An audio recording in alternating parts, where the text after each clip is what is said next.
Welcome to the Vergecast, the flagship podcast of the Senate Commerce Committee.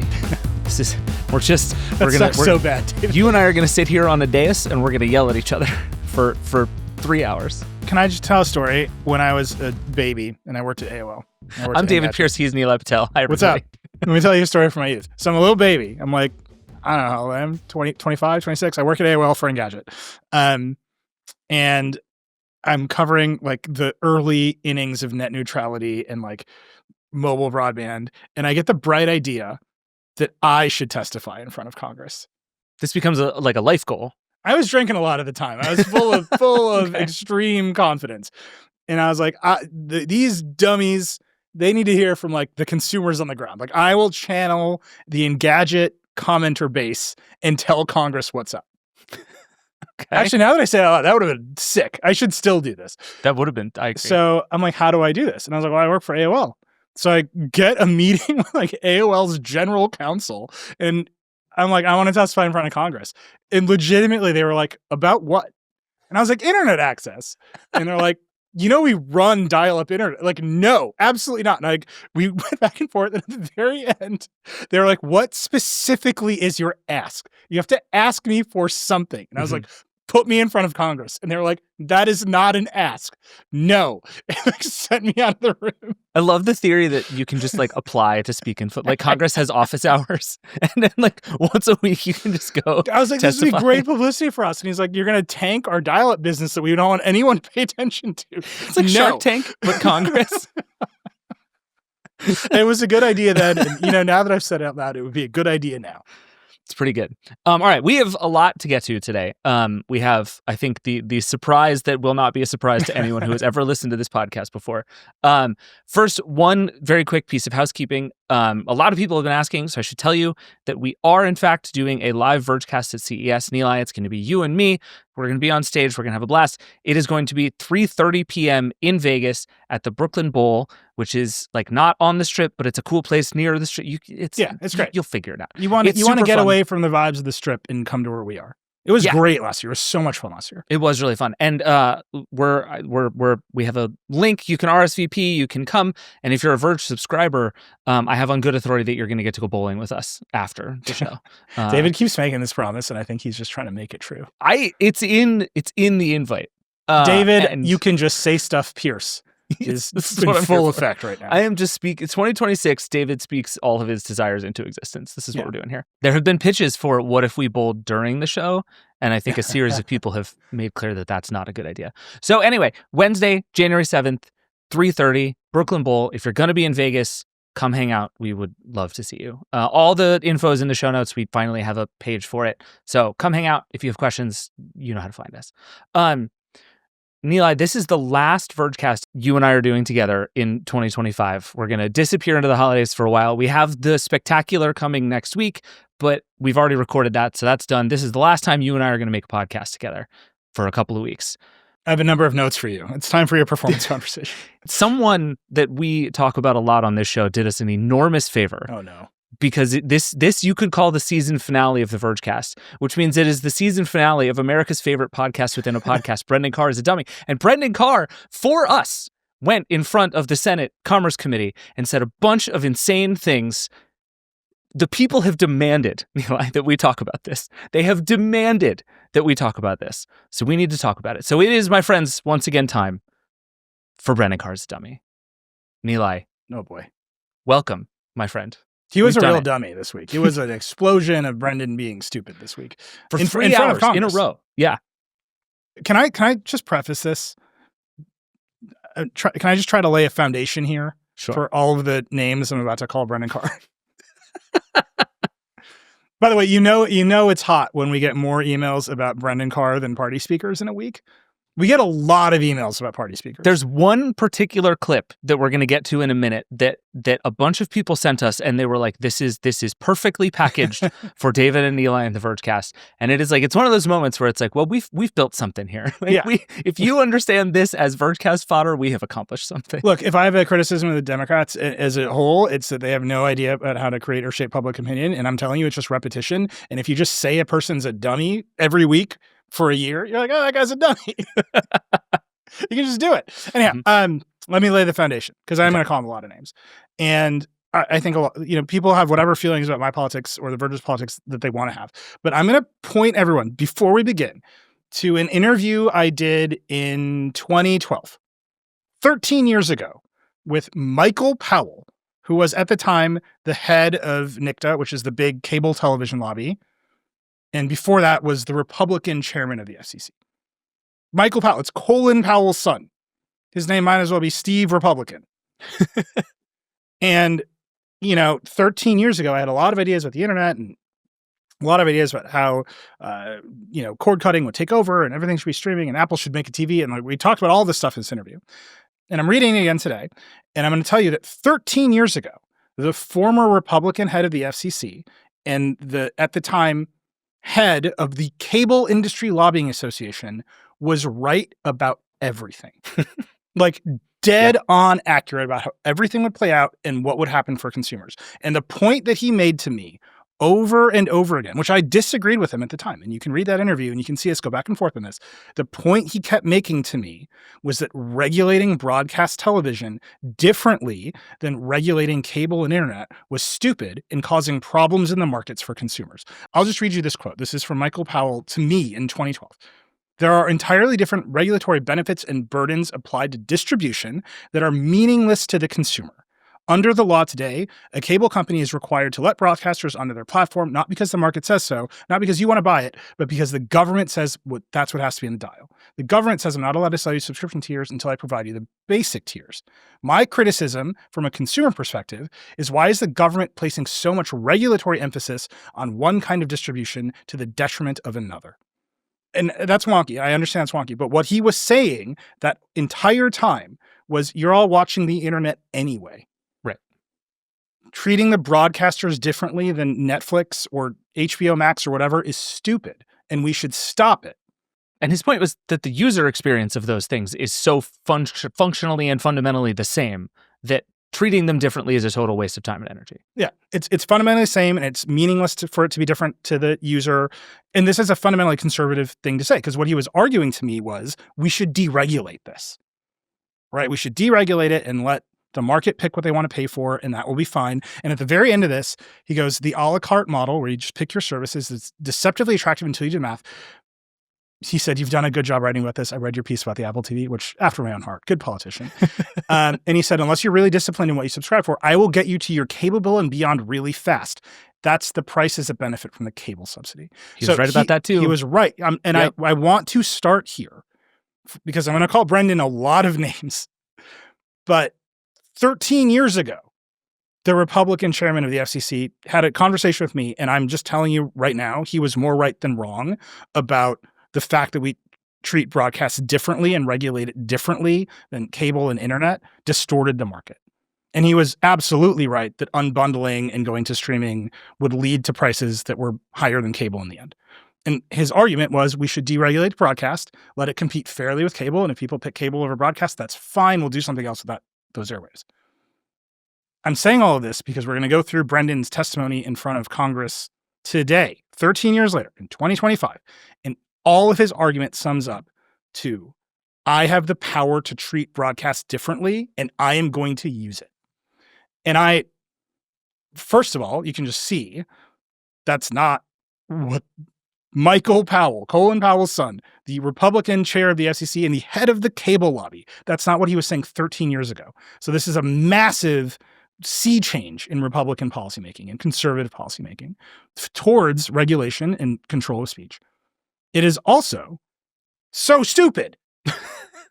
Yeah. So, okay, let's get into some of the stupid here. So the setup is this. It's the Senate Commerce Committee. They brought all three FCC commissioners, Brendan Carr, Olivia Trusty, and Anna Gomez, and sat them down and asked them questions. I think they mostly were there pretty clearly to talk to Brendan Carr, but everybody would also throw a question at the other commissioner who was on the same side as them politically, just to sort of score points, which is the thing that I always enjoyed. They would ask Brendan Carr a question, Brendan would say something insane, and then they'd be like, Anna Gomez, what do you think? And she'd be like, that's insane. And this is the whole tenet of this. There's a reason we're not going to run a lot of clips. And yeah. It's because all the clips are kind of long and theatrical and whatever. Yeah. And so many hearings, that a lot of it is just politicians not even pretending to ask a question, but just sort of grandstanding in front of him for 3 minutes and then relinquishing their time. But anyway, the topics that came up were kind of what you'd expect. It was a lot of Jimmy Kimmel. It was a lot of stuff about rural broadband. It was a lot of stuff about 6G, which really bummed me out. Some questions about satellite internet, a lot of stuff about spectrum allocation, just sort of the things you would talk to the FCC about. But I think if you had to pick a theme for this, it was Jimmy Kimmel. Like, Jimmy Kimmel's name came up over and over and over again.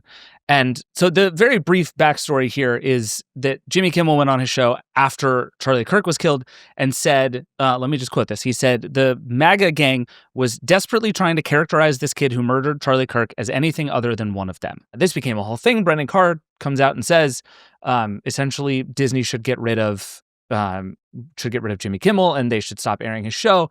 We can either do this the easy way or the hard way. It's what he said, I believe, on Benny Johnson's podcast. Still Perfect. The weirdest fact of all of this to me.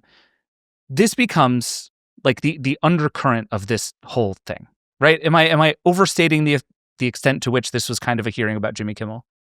No, you're not at all. I mean, they came back to it over and over again. I think, Carl Bodie, who is a friend of The Verge, has written for us many times. He pointed out, there's a bunch of other stuff they could have asked him. They could have asked him about totally dismantling all consumer protection in broadband.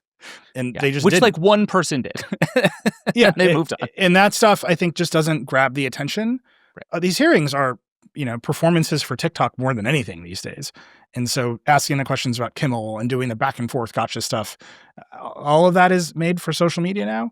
And why did you dismantle consumer protection? It just isn't going to get the views. You can talk about Taylor Swift or you can talk about censoring Jimmy Kimmel, and that's what gets you the views. And I think you can see that in our own content strategy. Yeah. So the way we're going to do this is, do you remember the Keegan-Michael Key's like Obama anger translator thing where Obama would say something and Keegan-Michael Key would like explain what he was really trying to say? We're going to do that in reverse. And I'm going to make you do something impossible, which is make sense out of words that come out of Brendan Carr's mouth. This is not the thesis of the show. America's favorite podcast with a podcast is not, here's why Brendan made sense. Listen, what are you doing to me, man? This is the season finale. This is a bottle episode. You know what I mean? But first, I think there are two useful things to understand as we get into some of the specifics here. One is what you just said, which is this idea that Brendan Carr gets to regulate broadcast differently from anything else because it is broadcast television. That's a fact that comes up over and over. We're going to get into that more, but that is one thing that is very important. The other is that Brendan Carr believes himself to be a stooge doing Donald Trump's will. Yes. And to just... This clip is not really germane to a lot of the rest of what we're going to talk about, but this is the clip that everybody sent to us. And I just feel the need to very briefly play it so that everyone can understand what we're doing here. Senator Lujan. Thank you, Mr. Chairman. Chairman Carr, yes or no, and please, yes or no, is the FCC an independent agency? Senator, thanks for that question. I think that yes or no is all we need, sir. Yes or no, is it independent? Well, there's a test for this in the law, in the key portion of that test. Yes or no, Brendan? The key portion of that test is... Okay, I'm going to go to Commissioner Trustee. So just so you know, Brendan, on your website, it just simply says, man, the FCC is independent. This isn't a trick question. Okay, the FCC is yes not... Or no? Is not. Okay. Is not... So is your website wrong? Is your website lying?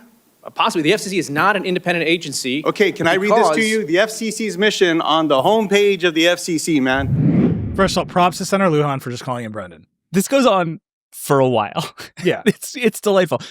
He ends up regretting how long he spent talking about a website because he doesn't get to ask Brendan Carr his other questions. But the other thing that happened here is the word independent has now disappeared from the FCC's website. Within minutes. I think it happened in real time during that back and forth. Yeah. Like Brendan's various stooges were like, edit the website. Yeah. And Carr's argument is essentially, Trump can fire me whenever he wants without cause. Thus, it is not an independent agency, which is like on its face insane. I mean, it currently being litigated to a Supreme Court that seems very excited about buying that idea. Not the law as it stands today. Sure. Soon to be the law, I would say. That's how we do laws here. I can try to make this make sense. This one I can try to make sense because Sarah Jong and I talk about it all the time. Please. The idea embodied in the Trump administration and, very importantly, in our Supreme Court, which is full of justices, conservative justices that worked for George W. Bush and in some cases like Nixon and Reagan, is of a theory called the unitary executive, where there's like one line in the Constitution that says the executive power shall be vested in the president, and that means every single agency is the executive, and it's unitary. It's one org chart, like decoder phrase, right? And that is pretty controversial.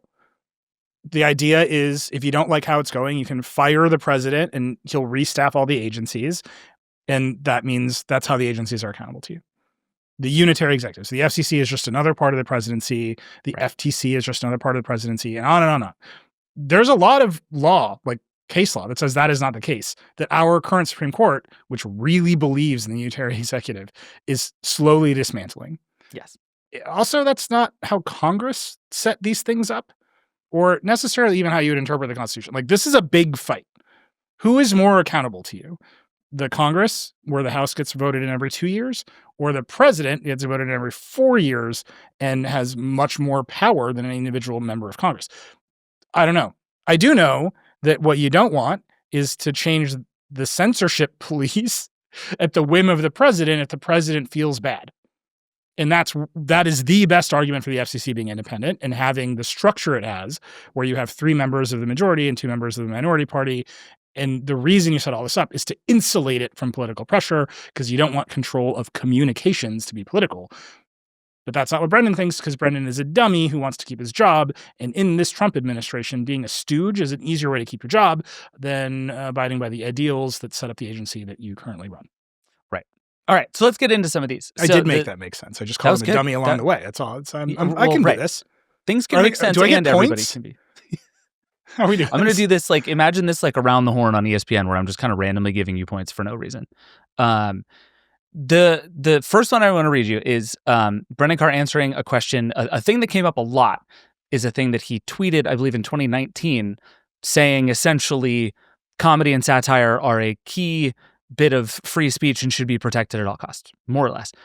This has been thrown back in Brendan Carr's face many times, as he has done the opposite to people over and over and over again professionally. But this I think gets to what you were talking about at the very beginning. He was asked the question, do you still agree that political satire should be protected speech? And he says, whenever that satire or any other programming is over the public airways for broadcasters, there's a public interest standard and there's a news distortion rule, a broadcast hoax rule. And then he got cut off because everybody kept talking. But this is the foundation of the argument, right? Yes. The argument is, think of all of the inputs on your TV, and you've got the cable input, and then I think it's marked antenna, and then you've got your HDMI ports, and your HDMI ports are probably hooked up to some box that gets video over the internet, right? This is almost certainly how it works. And anything that comes over the air, the government gets to interfere with. And anything that comes over the other stuff, whether that's cable or whether that's, the internet through your HDMI ports, gets treated differently. If you put that in front of a consumer, they would not believe you. I'm just realizing literally for the first time that I've never processed that you literally actually mean over the air versus over a cable. You don't mean cable, the sort of idea of a cable. You mean literally the mechanism via which it arrives at my house. Yes, that is what we regulate, because that used to be the only mechanism. And I understand why, when it was the only mechanism, we put a lot of rules in place. The public airwaves are a scarce resource owned by the citizens of the United States. We don't sell them to AT&T and Verizon and whoever else. We lease them. And they have to buy the leases, and the leases expire, and we can refarm them. For now, we'll come 2013 or 14, whenever LTE was coming out, we took the 700 megahertz spectrum away from television broadcasters and said, this is for LTE now. And we sold it. We resold it to AT&T and Verizon and whoever else could buy it. This is a big deal, right? That we own the airwaves, the people, you and me, we own it. Brendan is the steward of that ownership. That's his job, is to act in our public interest in managing those airwaves. Now, you can make a lot of arguments about what the public interest here is, but I would just submit to you, in 2025, going to anyone, any random consumer of media, and saying, hey, because Jimmy Kimmel comes over your TV antenna, the government gets a say in what he can do. And because whoever, Joe Rogan, comes over IP through Spotify, the government can't say what he can do. No, first of all, they're like, what's an antenna? Right. That's just the first thing that's going to happen. Second, they're going to say, well, Joe Rogan is way more powerful than Jimmy Kimmel. He has vastly more reach. And also, I watch Jimmy Kimmel on YouTube. Does that change anything? Right. It's just like doesn't matter. Yeah. So he just keeps asserting this authority that was designed for a world in which all media was only distributed over the airwaves. And sure, maybe at that time when there's only 3 stations, you have some big public interest in saying, okay, well, you have to cover both parties, right? And you can't actually just buy the local TV station, which is the only media anyone can consume, and distort it your way. And we have some interest in letting people sue you for that. Sure, maybe. But over time, as more and more media sources proliferated, that became stupid. We stopped enforcing those laws. In fact, in many cases, the only times those laws were enforced, there were lawsuits the FCC was ruled against.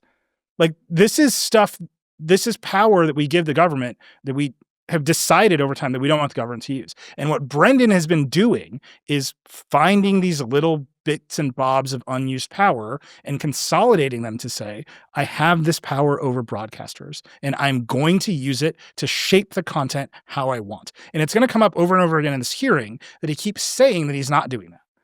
But it's obvious that every time he brings up news distortion or public interest, what he's saying is, I am the person who understands the public interest. I understand what the news should be and when it's being distorted. And because I have this power over this distribution, I will use it. And I'm just saying over and over again, the idea that the broadcaster should be treated differently than any YouTuber makes no sense to anyone anymore. And it's why I keep saying Brendan is a dummy, because if you rewind the clock to Michael Powell in 2012 to me, he was saying, this makes no sense. If you are actually a conservative, you would deregulate this and let all this content compete freely because that will actually equalize the market. And Brendan, 13 years later, is saying, no, I have this power and I don't want to give it up, even though it's causing this massive distortion in the market. Yeah, he had a really interesting back and forth with Ed Markey where Senator Markey was basically like, you're leaning on this, public interest broadcast TV thing to let you do whatever you want. And he goes, yeah, I'm enforcing the rules. And Markey goes, no, you're weaponizing the rules. And that's a back and forth I've been thinking about. I think Markey, he practiced that line of attack on Decoder the week before. It's pretty good. And there was another one. So Brendan Carr they continue to make threats at local news stations, essentially.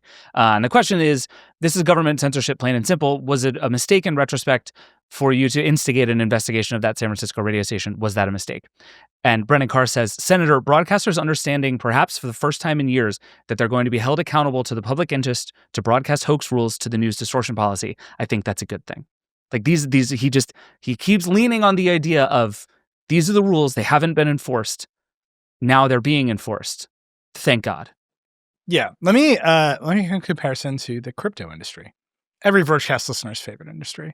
What was the complaint of the crypto industry about the SEC, in 2020, 2021, when wild ideas were flying around? The single complaint. Brian Armstrong, the CEO of Coinbase, made this complaint. Just down the line, everybody made this complaint. This is regulation by enforcement. Right? You're taking all these rules that existed and you're selectively applying them to us to kill our industry. And if you want to regulate us, that's fine. Write a bill that treats crypto like what it is in the market that it exists in, and we will do our lobbying and we'll get the bill that we want written. But regulation by enforcement is corruption, pure and simple. The crypto industry still says this to this day. We don't want regulation by enforcement, even though they're not even being regulated or enforced right now. Regulation by enforcement is bad. That's why people say it. The idea that you have this wide power in the government to do a lot of things and you selectively apply them, politically apply them to get the outcomes you want goes against the rule of law. It makes the government less predictable, more political, and it certainly uses the power of the government in ways that an average public radio station cannot afford to fight. So Brendan is saying the law is finally being enforced would maybe hold up if he was enforcing it against the local Fox affiliates for distorting the news, the local Sinclair affiliates for distorting the news. There's a lot of ways you could point that arrow in the opposite direction politically, and maybe you should. Maybe you should. You can make that argument, and certainly there are people who make that argument every day, that you should point this gun at Fox. But he's not doing that. He's not making that argument at all. He's saying, when you criticize this government, when you criticize this president, and you happen to do it on the airwaves, which no consumer can distinguish from the internet, then I have the power and I can stop you. That is just not, fundamentally, it's not just stupid. It's borderline traitorous because it flies in the face of the Constitution and the rule of law in such a direct way that everyone understands it. Should the cops arrest you because they don't like you? Should the cops arrest you for speeding just because they don't like you? Or should they arrest everyone for speeding? Or, in my case, should you argue the cops should arrest no one for speeding so you can drive faster? I have fast cars. There's Nilay's politics right there.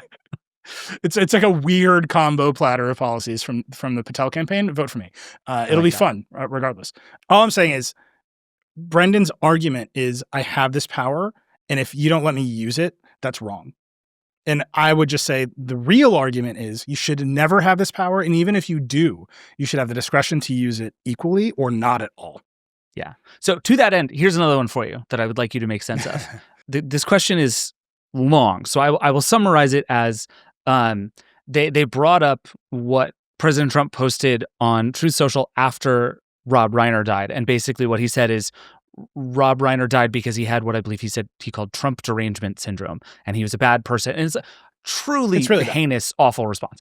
And then he says, do you think that's appropriate for the president of the United States to do that? And if Jimmy Kimmel would have said that, would you have threatened to take him off the air? And to that, Brendan Carr says, Senator, look, Democrats on this dais are accusing me of engaging in censorship, and now you're trying to encourage me to police speech on the internet. I'm simply not going to do that. Okay, so first of all, whoever asked that question is also dumb for not asking the obvious follow-up. Sorry, it's equal opportunity. I'm out here valorizing Michael Powell today. You have no idea what's coming. But there's an obvious follow-up to this question. And Brendan is dodging this question in such ham-fisted way that he's not even clever about doing it. He's saying, you want me to police speech on the internet. That's not the question. The obvious follow-up question is, I wasn't asking you about speech on the internet. I was saying if Jimmy Kimmel said these words on broadcast television, would that rise to the level of news distortion?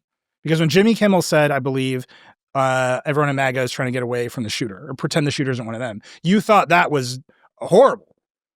And you were going to block a merger over it. That's the easy way or the hard way, right? So that's really bad. You can find a reason to enforce the rules on that. If Jimmy Kimmel repeated what Trump said, which everyone thinks is horrible, on the airwaves, would that meet your standard?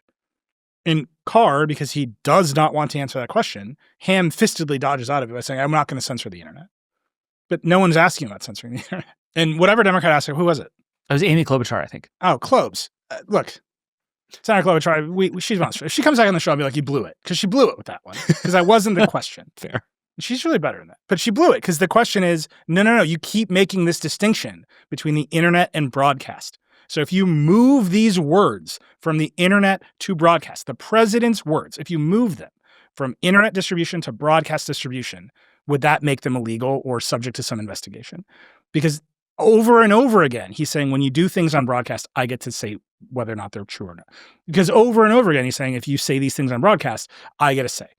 And the question is, and I think the heart of that question is, if it's okay on the internet, why is it not okay on broadcast? Because you're the one who makes the rules over there. Yeah. There was a version of this question where they asked something about the difference between the 60 Minutes interview that was quote unquote selectively edited that became a whole kerfuffle and a Fox News thing that did essentially the exact same thing. And he very matter-of-factly was like, the Fox News one was on cable. I have no jurisdiction. What are you talking about? So allow me to just briefly do something completely unthinkable and slightly quickly defend or say, give you a real worst person you know makes a good point moment in Brendan Carr's testimony. Brendan Carr says, we have a public interest standard that Congress has put into the law, and there's a number of very specific rules and doctrines that flow from that. The broadcast hoax rule, the news distortion rule. And my position, and I think the Trump administration position, is that we should be enforcing those rules and policies. If Congress wants to change it, you're free to change it. Is there not like a teeny tiny glimmer of a reasonable point there? Like 13 years ago, Michael Powell would have been right. We've had a Congress the whole time. Yeah. What are we doing? I do we have a Congress? Is a good first question. I mean, fair. We have at various times had a Congress. I think Brendan has gone far enough to irritate some Republican members of Congress. Bizarrely, to your point about the worst person makes a good point. Ted Cruz all over this hearing, saying you've gone too far. There are ideological members of the Republican coalition who are like, government speech regulations are bad. Like, I agree with them. That has been my position on the show forever. Government speech regulations are bad. And he's running into some of that across the Republican coalition.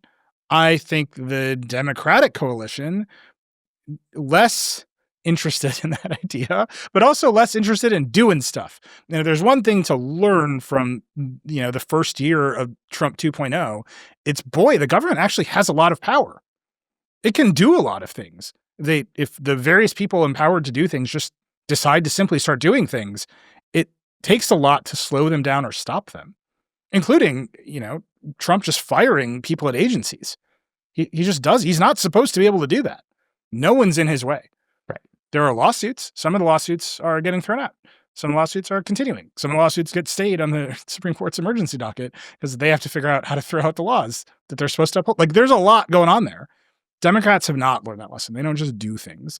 And so, yeah, to the point where he's like, if Congress wants to change the law, you should change it. He's basically saying, fuck you. Right? Like, you won't do this thing. And so I'm just going to run crazy with the power they have that comes from the Telecommunications Act of 1934. And that's the mistake, right? The reason you want these independent agencies is so that they have discretion that is divorced from politics. And they can look at the world as it exists today and make determinations about which power is actually in the public interest, which enforcement is actually going to get the results people want, and not, we have all of the power and we use it all the time. Because otherwise you would be beholden to the speed at which Congress can act. And again, you can have a lot of philosophical debates on this. This is the heart of political science, especially as it relates to like the American government. But Brendan is just putting a bulldozer through it without a second's hesitation. I think this is going to come back to bite all of us in the end, because we've taught a generation of would-be mini dictators they can do whatever they want. And I don't think that's how it's supposed to work. Or at least they're supposed to be competing with each other for power, which is sort of like how the framers designed it. But that's not what we have today either. Yeah. Yeah. All right. I have two more for you.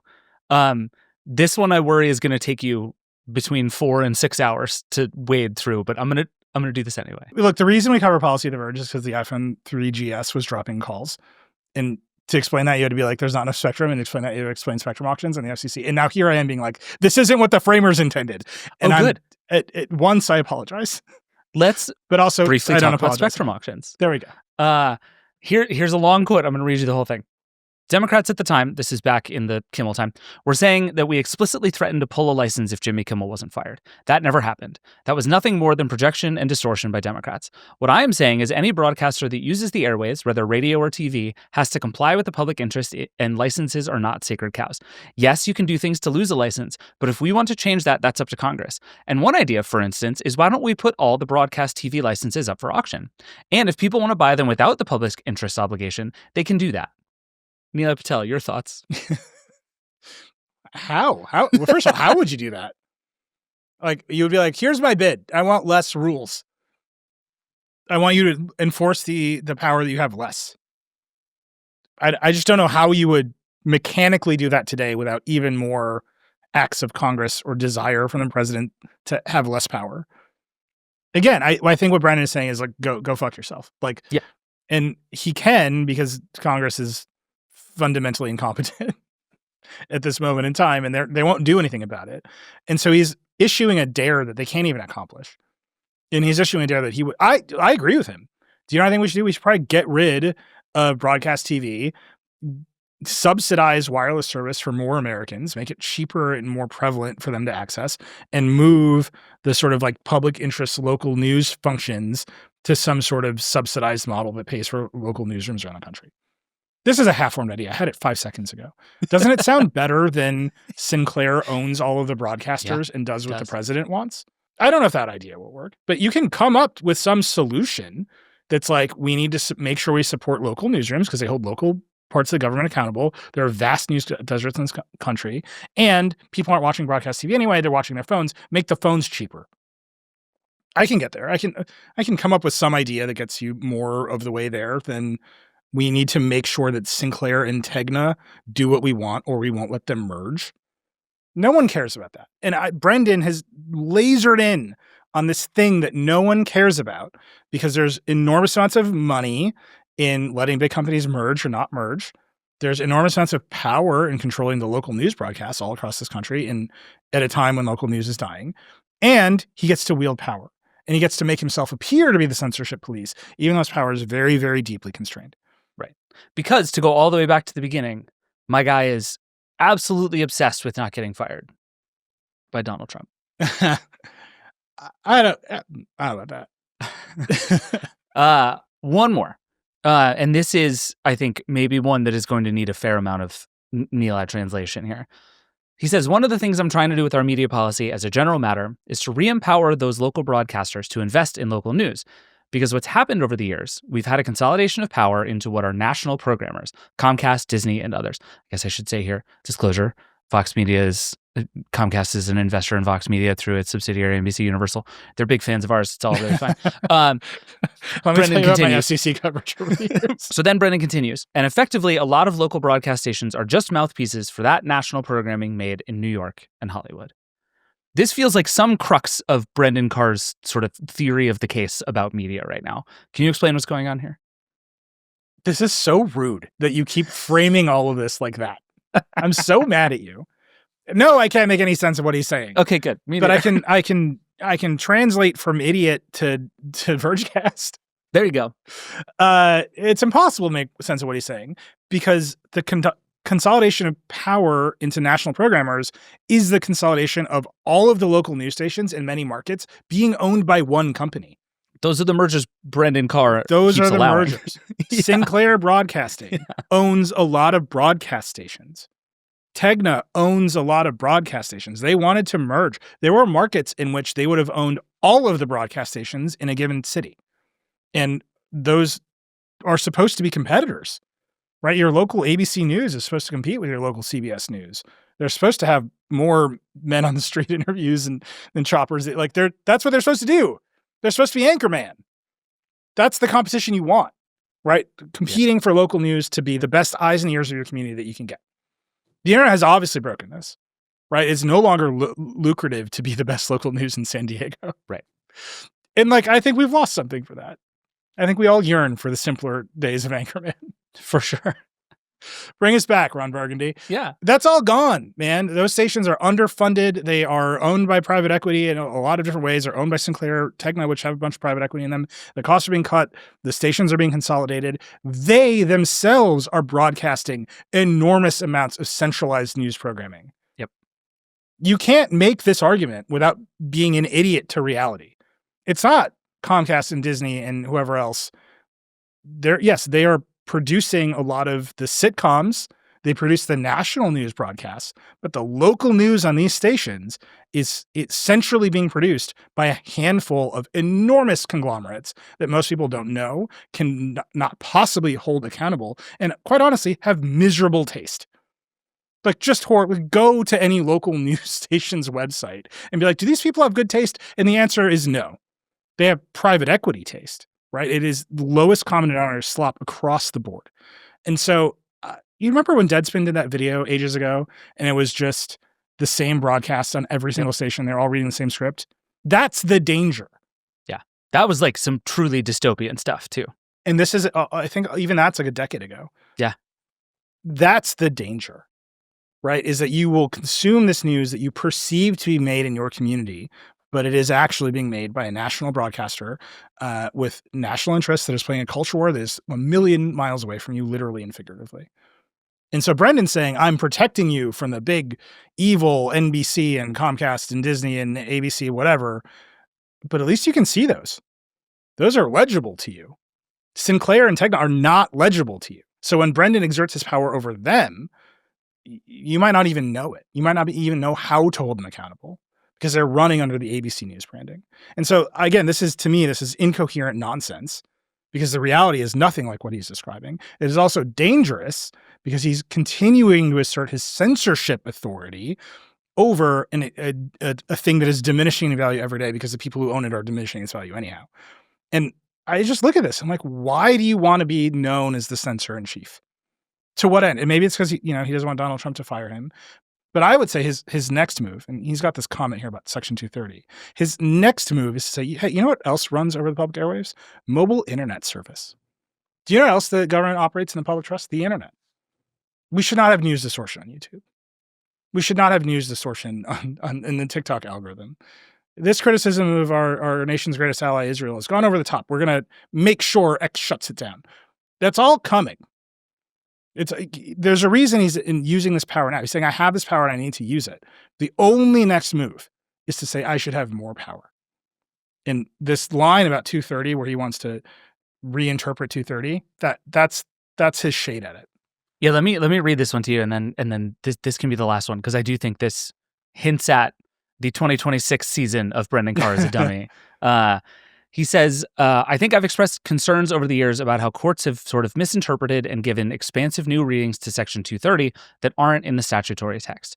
And I think there's some of those issues in your legislation as well that are worth looking at. This is in response to a senator who was basically like, am I doing a good job making Section 230 go away? And that's essentially what he says. My response to this was, why on earth are you talking about Section 230, Brendan Carr? And then I looked, and I guess there is some precedent for the FCC having some interest in Section 230. But I agree with you. It seems clear that... Oh, there's not some precedent. You know what there is? There's a chapter of Project 2025 written by Brendan Carr in which he says the FCC should be given jurisdiction over Section 230.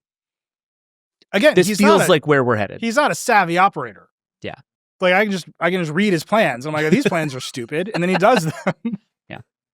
And I'm just telling you, it's coming. The reason that he's making this enormous stand about being able to regulate speech on broadcast is so that he can make the same argument about the internet. And he will find the authority. And again, he keeps daring Congress to stop him. And I suspect Congress will remain as dysfunctional as ever, and they will not. And so 230 is one way into it. There are other ways into it, some of which run into his own policymaking from the past, as we've discussed. Ajit Pai in the first Trump administration disclaimed a lot of authority about the internet. But I suspect Brendan's going to try to find a way next year to take it back and actually aggressively try to start regulating speech on platforms. Yeah, it's coming. All right, that is it. This has been... You're a real dummy, Brendan. Oh, yeah. As always, I'd like to welcome you onto our show. I know you're going to be at CES. You can be the surprise live guest at the Vergecast at CES. Fun fact, Brendan Carr doing a thing the morning after the Vergecast live at the Brooklyn Bowl. So we know confidently that Brendan Carr is likely to be in Vegas and not busy. I'm just saying. If you got a line on Brendan, tell him that he's always welcome. You a good bowler, Brendan? Hit us up. We'll bowl for free speech. But you know what? We can hang out in the casino. We can do it however you want. But as always, you're welcome on our airwaves. I just refuse to be polite because I'm an American. I have free speech, you big dummy. That's it. That's the end of the 2025 season of Brendan Carr as a Dummy. Nilay, it's been a pleasure hosting this podcast with you. I don't do much on this podcast, but it's a joy to be here with you nonetheless. We actually, this veers perfectly into a bunch of streaming wars stuff that has happened this week. So let's take a break, and then we're going to come back. We're going to talk streaming. We'll be right back. Support for this show comes from LinkedIn.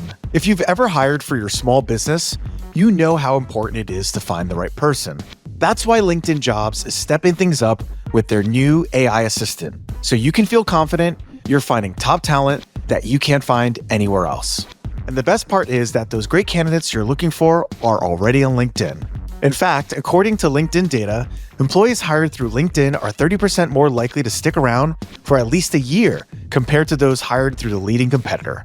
That's a big deal when every hire counts. With LinkedIn Jobs AI Assistant, you can skip the confusing steps and recruiting jargon. It filters through applicants based on criteria you've set for your role and surfaces only the best matches so you're not stuck sorting through a mountain of resumes. LinkedIn Jobs AI Assistant can even suggest 25 great fit candidates daily so you can invite them to apply and keep things moving. Hire right the first time. Post your job for free at linkedin.com/track, then promote it to use LinkedIn Jobs' new AI assistant, making it easier and faster to find top candidates. That's linkedin.com/track to post your job for free. Terms and conditions apply. Support for this show comes from Figma. Figma is the collaborative design platform where teams come together to turn ideas into the world's best digital apps, websites, and experiences. And now, there's a faster way to bring those ideas to life. Introducing Figma Make, an AI-powered prompt-to-code tool that helps you turn ideas into something real, fast. Figma Make is a different kind of vibe coding tool. With just a few prompts, you can turn any idea into a code-backed prototype or app that anyone can explore, iterate on, and share. And it's all connected to Figma, so you can start from scratch or from your design file. Figma Make is made for designers, product managers, and builders who want to move fast and explore more ideas. Try it now and see how quickly you can make your ideas real with Figma Make. Just go to figma.com/Vergecast. That's FIGMA.com/Vergecast. Support for this show comes from Rubrik. A lot of companies are deploying AI agents now. They're automating tasks, handling workflows, and making decisions. But here's the thing, sometimes they mess up. They might delete the wrong files, make changes you didn't authorize, or just go off script. And when that happens, you're stuck trying to figure out what went wrong and how to fix it, unless you're using Rubrik Agent Cloud. Rubrik Agent Cloud is a platform that allows you to monitor, govern, and rewind AI agent actions. One platform to help you unleash more agents faster without the risk. It's running in the background the whole time, watching what's happening, making sure things stay on track. So you'll get full visibility, set guardrails so agents don't go rogue. And if something breaks, you'll just roll it back. If your business relies on AI agents, you need the ability to monitor, govern, and rewind their actions. Right now, our listeners get exclusive early access to Rubrik Agent Cloud. Head to Rubrik.com. That's RUBRIK.com. Rubrik.com. All right, we're back. Nilay, weird week in the streaming wars. There's just a lot of like stuff happening. You know what I mean? Everybody's just doing things. And there's a lot of stuff. Also, all of it proves my thesis that broadcast is dead and the future's on the internet. Yes, and at the very least, that all of these things are becoming precisely exactly the same thing. So let me just run through some headlines here, and you can stop me when you find something interesting. Oh boy. We're going to stop here very quickly because thing number one on my list is that YouTube will now be the streaming host of the Oscars starting in 2029. I was right. What else do you want me to say? This to me is actually like a perfect example of the thing we were talking about, because I think, like, other than live sports, I think the most TV thing continues to be award shows, right? It's one of the few things that still commands like a big live audience at a specific time on a specific day. It's one of the it's just Hollywood people celebrating themselves. Like, there are lots of these award shows.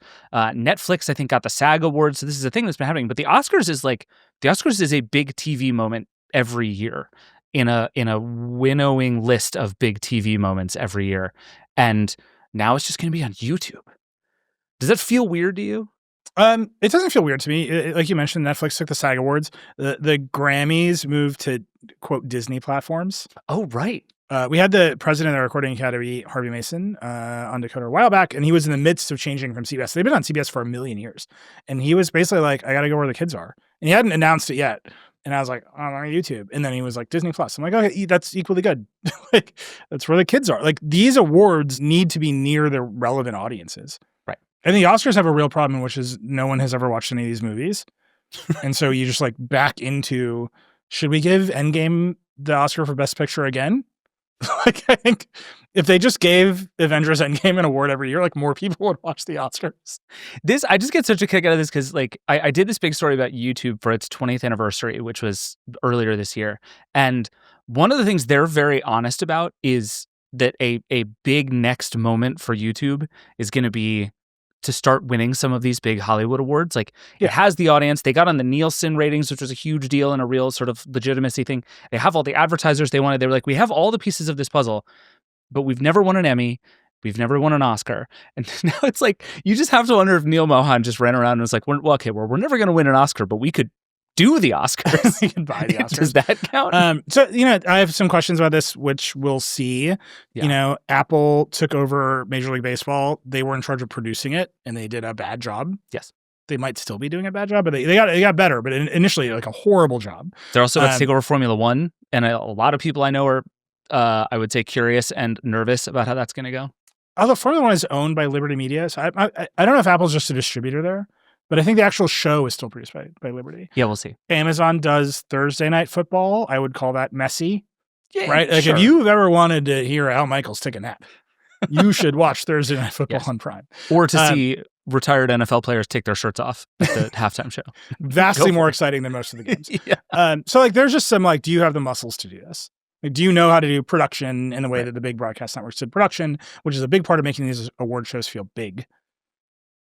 But I think what this actually points to is that these award shows are declining assets. I think that's probably right. Because the broadcast networks will pay the money for sports. They are not going to lose the NFL until they are dead and gone. Right. And so you see the sports leagues are creating more games to sell to the streamers. Like, fine, there's football on Thursday and Sunday morning in Brazil. Like, whatever it takes, you can buy it.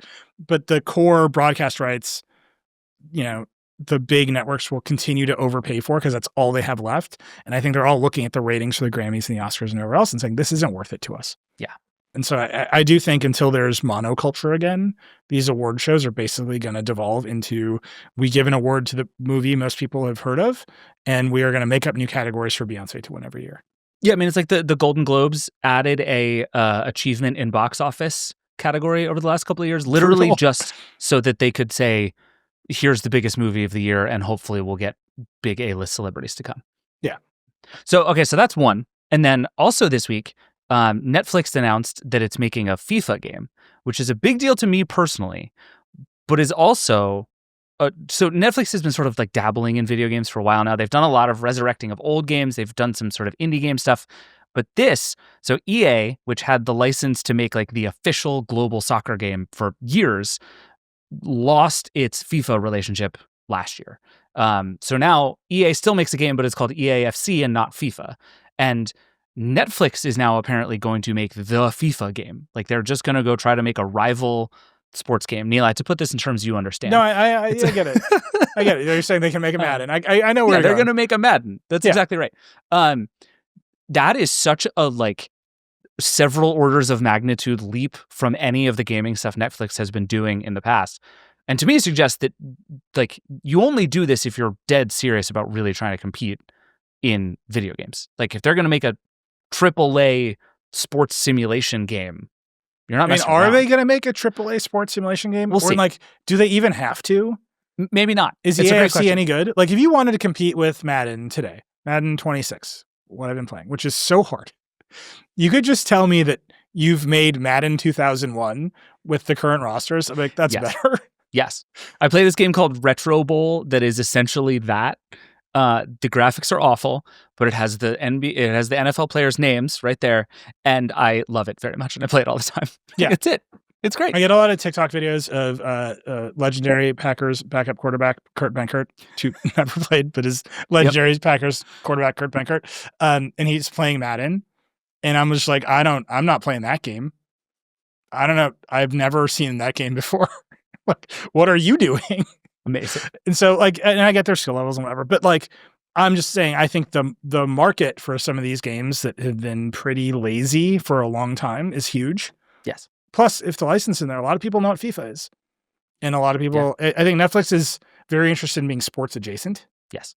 Well, Netflix also is going to have the Women's World Cup starting in 2027. So it is like, it's starting to buy into this in a pretty real way. Yeah, and they're figuring out live. I would just say is if this game lives inside of Netflix, that is a huge mistake. I agree with that. They need to put this game where people play these games in their own apps on phones and as standalone games on consoles. And we'll see. Did they say anything about that? They said it'll be available on mobile, but the exact machinations of it all, I think, remain to be seen.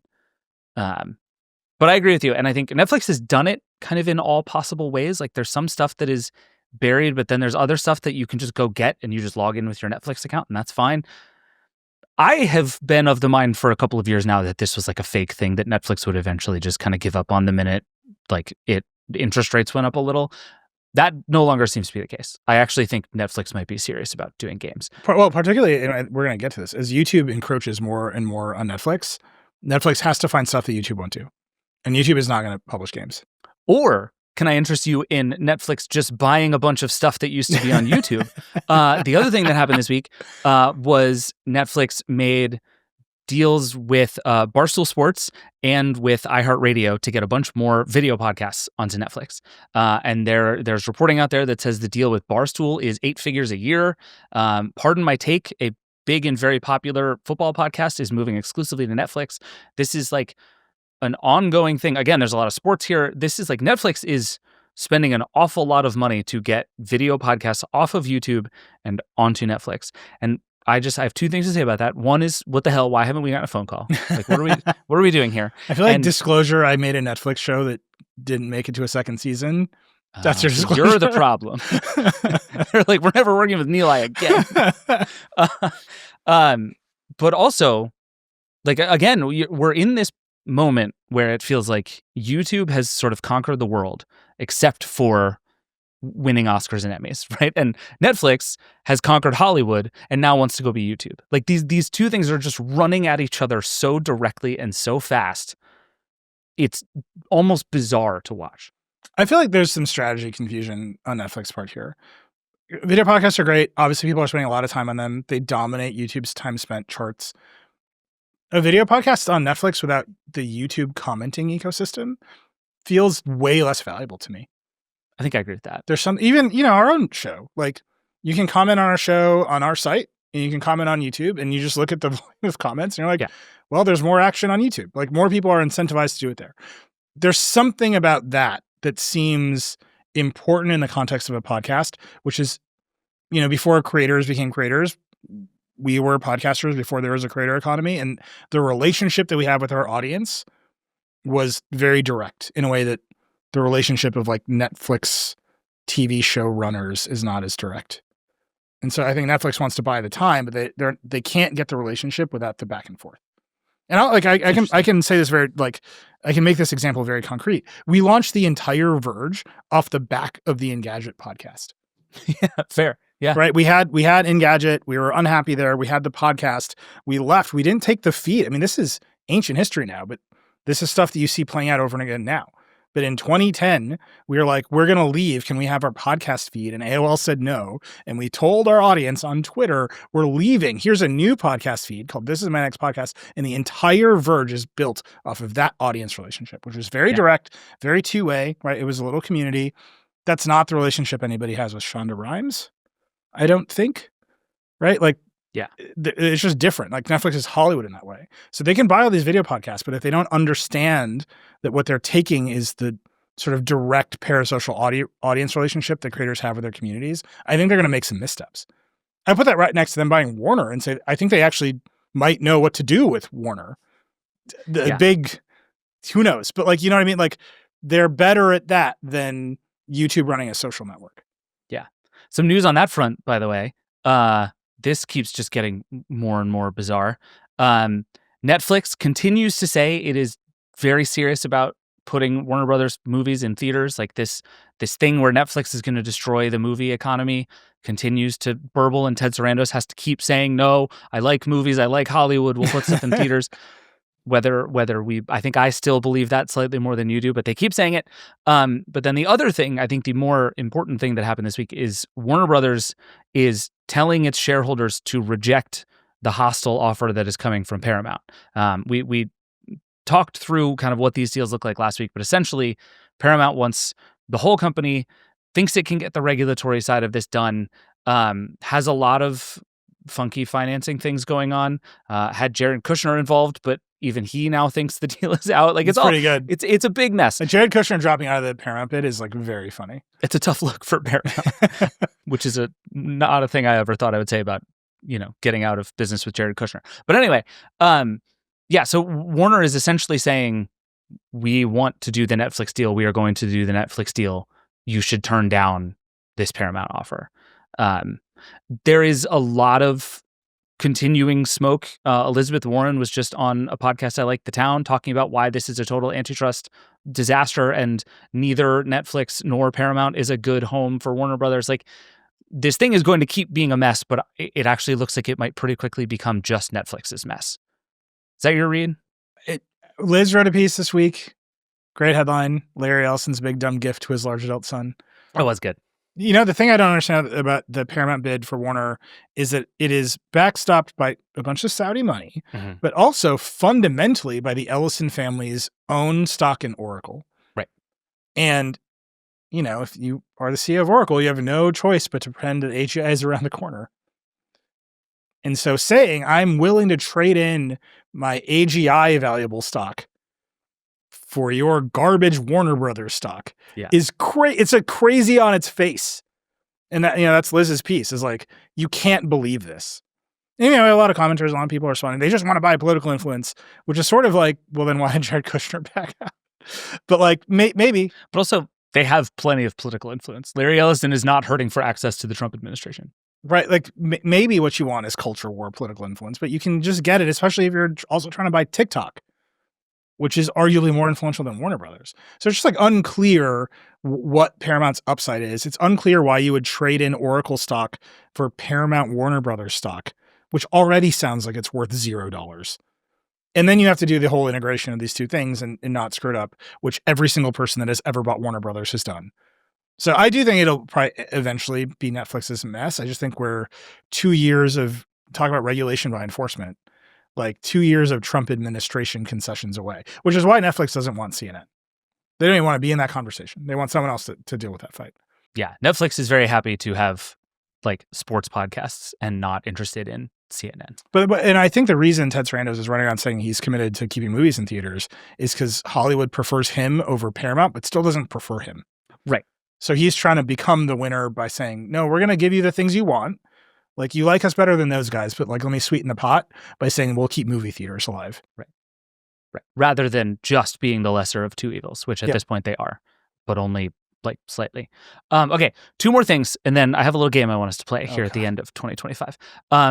I have a bit of news that sucks and a bit of news that rules. The bit of news that sucks is Peacock is launching a new ad format. I don't know if you've seen this. They call them arrival ads. And the idea is now when you open Peacock, that first screen you land on where you pick your profile, it's going to have a big ass ad on it because that's what everybody wanted. And I just like... I keep saying these companies are dead. They're already dead. Yeah. That's death. And by the way, disclosure, NBC Universal and Comcast are investors in our parent company. They're dead. They're already dead. Yeah. I don't think our podcast will be on Peacock anytime soon. Let's just say that. I think I'm fine with that. I'm going to go ahead and doubt that. Look, they're trying, like, the money in advertising is under such pressure. Connected TV is one of the few places where, like, you can deliver good advertising or brand advertising, like fancy ads. And so the TV players are like, what if we increased our inventory of that? And they're not doing it by getting more people to sign up for their streaming services and watch more shows. They're doing it by just stuffing ads in more places. Yep. More ads, more fun. This is a death spiral. This is the same death spiral as the Samsung Frame TV. Eventually, you're going to be happier when the TV is off, and eventually you're not going to have it at all.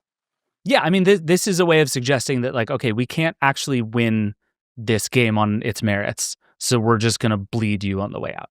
Yeah. And that's a bummer. Better news, HBO Max rolled out a new thing that it calls channels, which is basically just endless feeds of your favorite show. This is the best idea I've ever heard in my entire life. So I'll just read you the lists of the shows. So there are 12 themed channels. Some are themed like adult animation, true crime, and holiday specials. But then the ones that I'm very excited about are just endless running 24-hour feeds of shows like Friends, The Lord of the Rings, Rick and Morty, The Sopranos, Game of Thrones, The Big Bang Theory. It's basically, this is the hotel room experience where you roll into a hotel room and you're like, okay, what episode of The Office is on? I'm going to watch it. That is ideal television. Nilay, as we've discussed, most of my TV watching is just, I like 6 shows and I will watch any episode of them at any time. Just inject this into my veins. I'm going to turn on HBO Max. It's going to be like, we have an episode of Friends for you. Do you want to watch it? And I'm going to say, yeah. And it's going to say, do you care which one? I'm going to say, no, I don't. It's the dream. This is cable again. We're just doing cable, but what if it's only shows I like? It's cable again. It's just vastly more expensive. This is like MTV just canceled Ridiculousness, which they were just showing over and over again for 5 years. I think they've only shown Ridiculousness. And it's because they did the math, and spending money on any new show was too risky compared to the guaranteed audience. And people are just like, screw it, Ridiculousness. Yeah. And then I think they got mathematically to the point where even buying new episodes of Ridiculousness was less worthwhile than just running their enormous existing catalog of Ridiculousness. Speaking of death spirals. Yeah. Very good. But this, I just want to say, I think we're about to say some mean things about HBO Max, but I just want to say HBO Max has done three very good things this year as part of a total disaster of a company. They went back to being called HBO Max. Kudos. They switched to the correct reviews format on the internet, which is 2 thumbs up, 1 thumbs up, and thumbs down. That is the only review system that should exist on the internet. Love it, like it, nah. Perfect. And the channels. Great job, HBO Max. I'm so sorry you're going to be dead in 6 months. I would say again, in the sense that everything just proves that I'm right. One strategy. It's the thesis of the Vergecast. Everything is confirmation bias. That's my 2026 editorial strategy. Trying hard is an option. It's a choice you could make. You could try hard. I would point to AT&T tried to buy T-Mobile. The government blocked it. T-Mobile did receive a giant breakup deal, and then they tried hard. They hired John Ledger, and they tried hard. And now they are, in fact, everyone's favorite wireless carrier because they tried hard. Yeah. Whereas if they'd been purchased by AT&T, I think maybe that would have not happened. In fact, I can guarantee that would have not happened. It is really true that do a good job is a remarkably unexplored option in all of this markets. Every time. Yeah. We're going to talk about Amazon buying iRobot here, and like do a good job was just not on the table. Yeah. Okay, so all of this brings can me I to... can I just connect that to one Yeah. other headline here? Yeah. Instagram is putting the Reels app on TV because everyone just wants to be on their TV.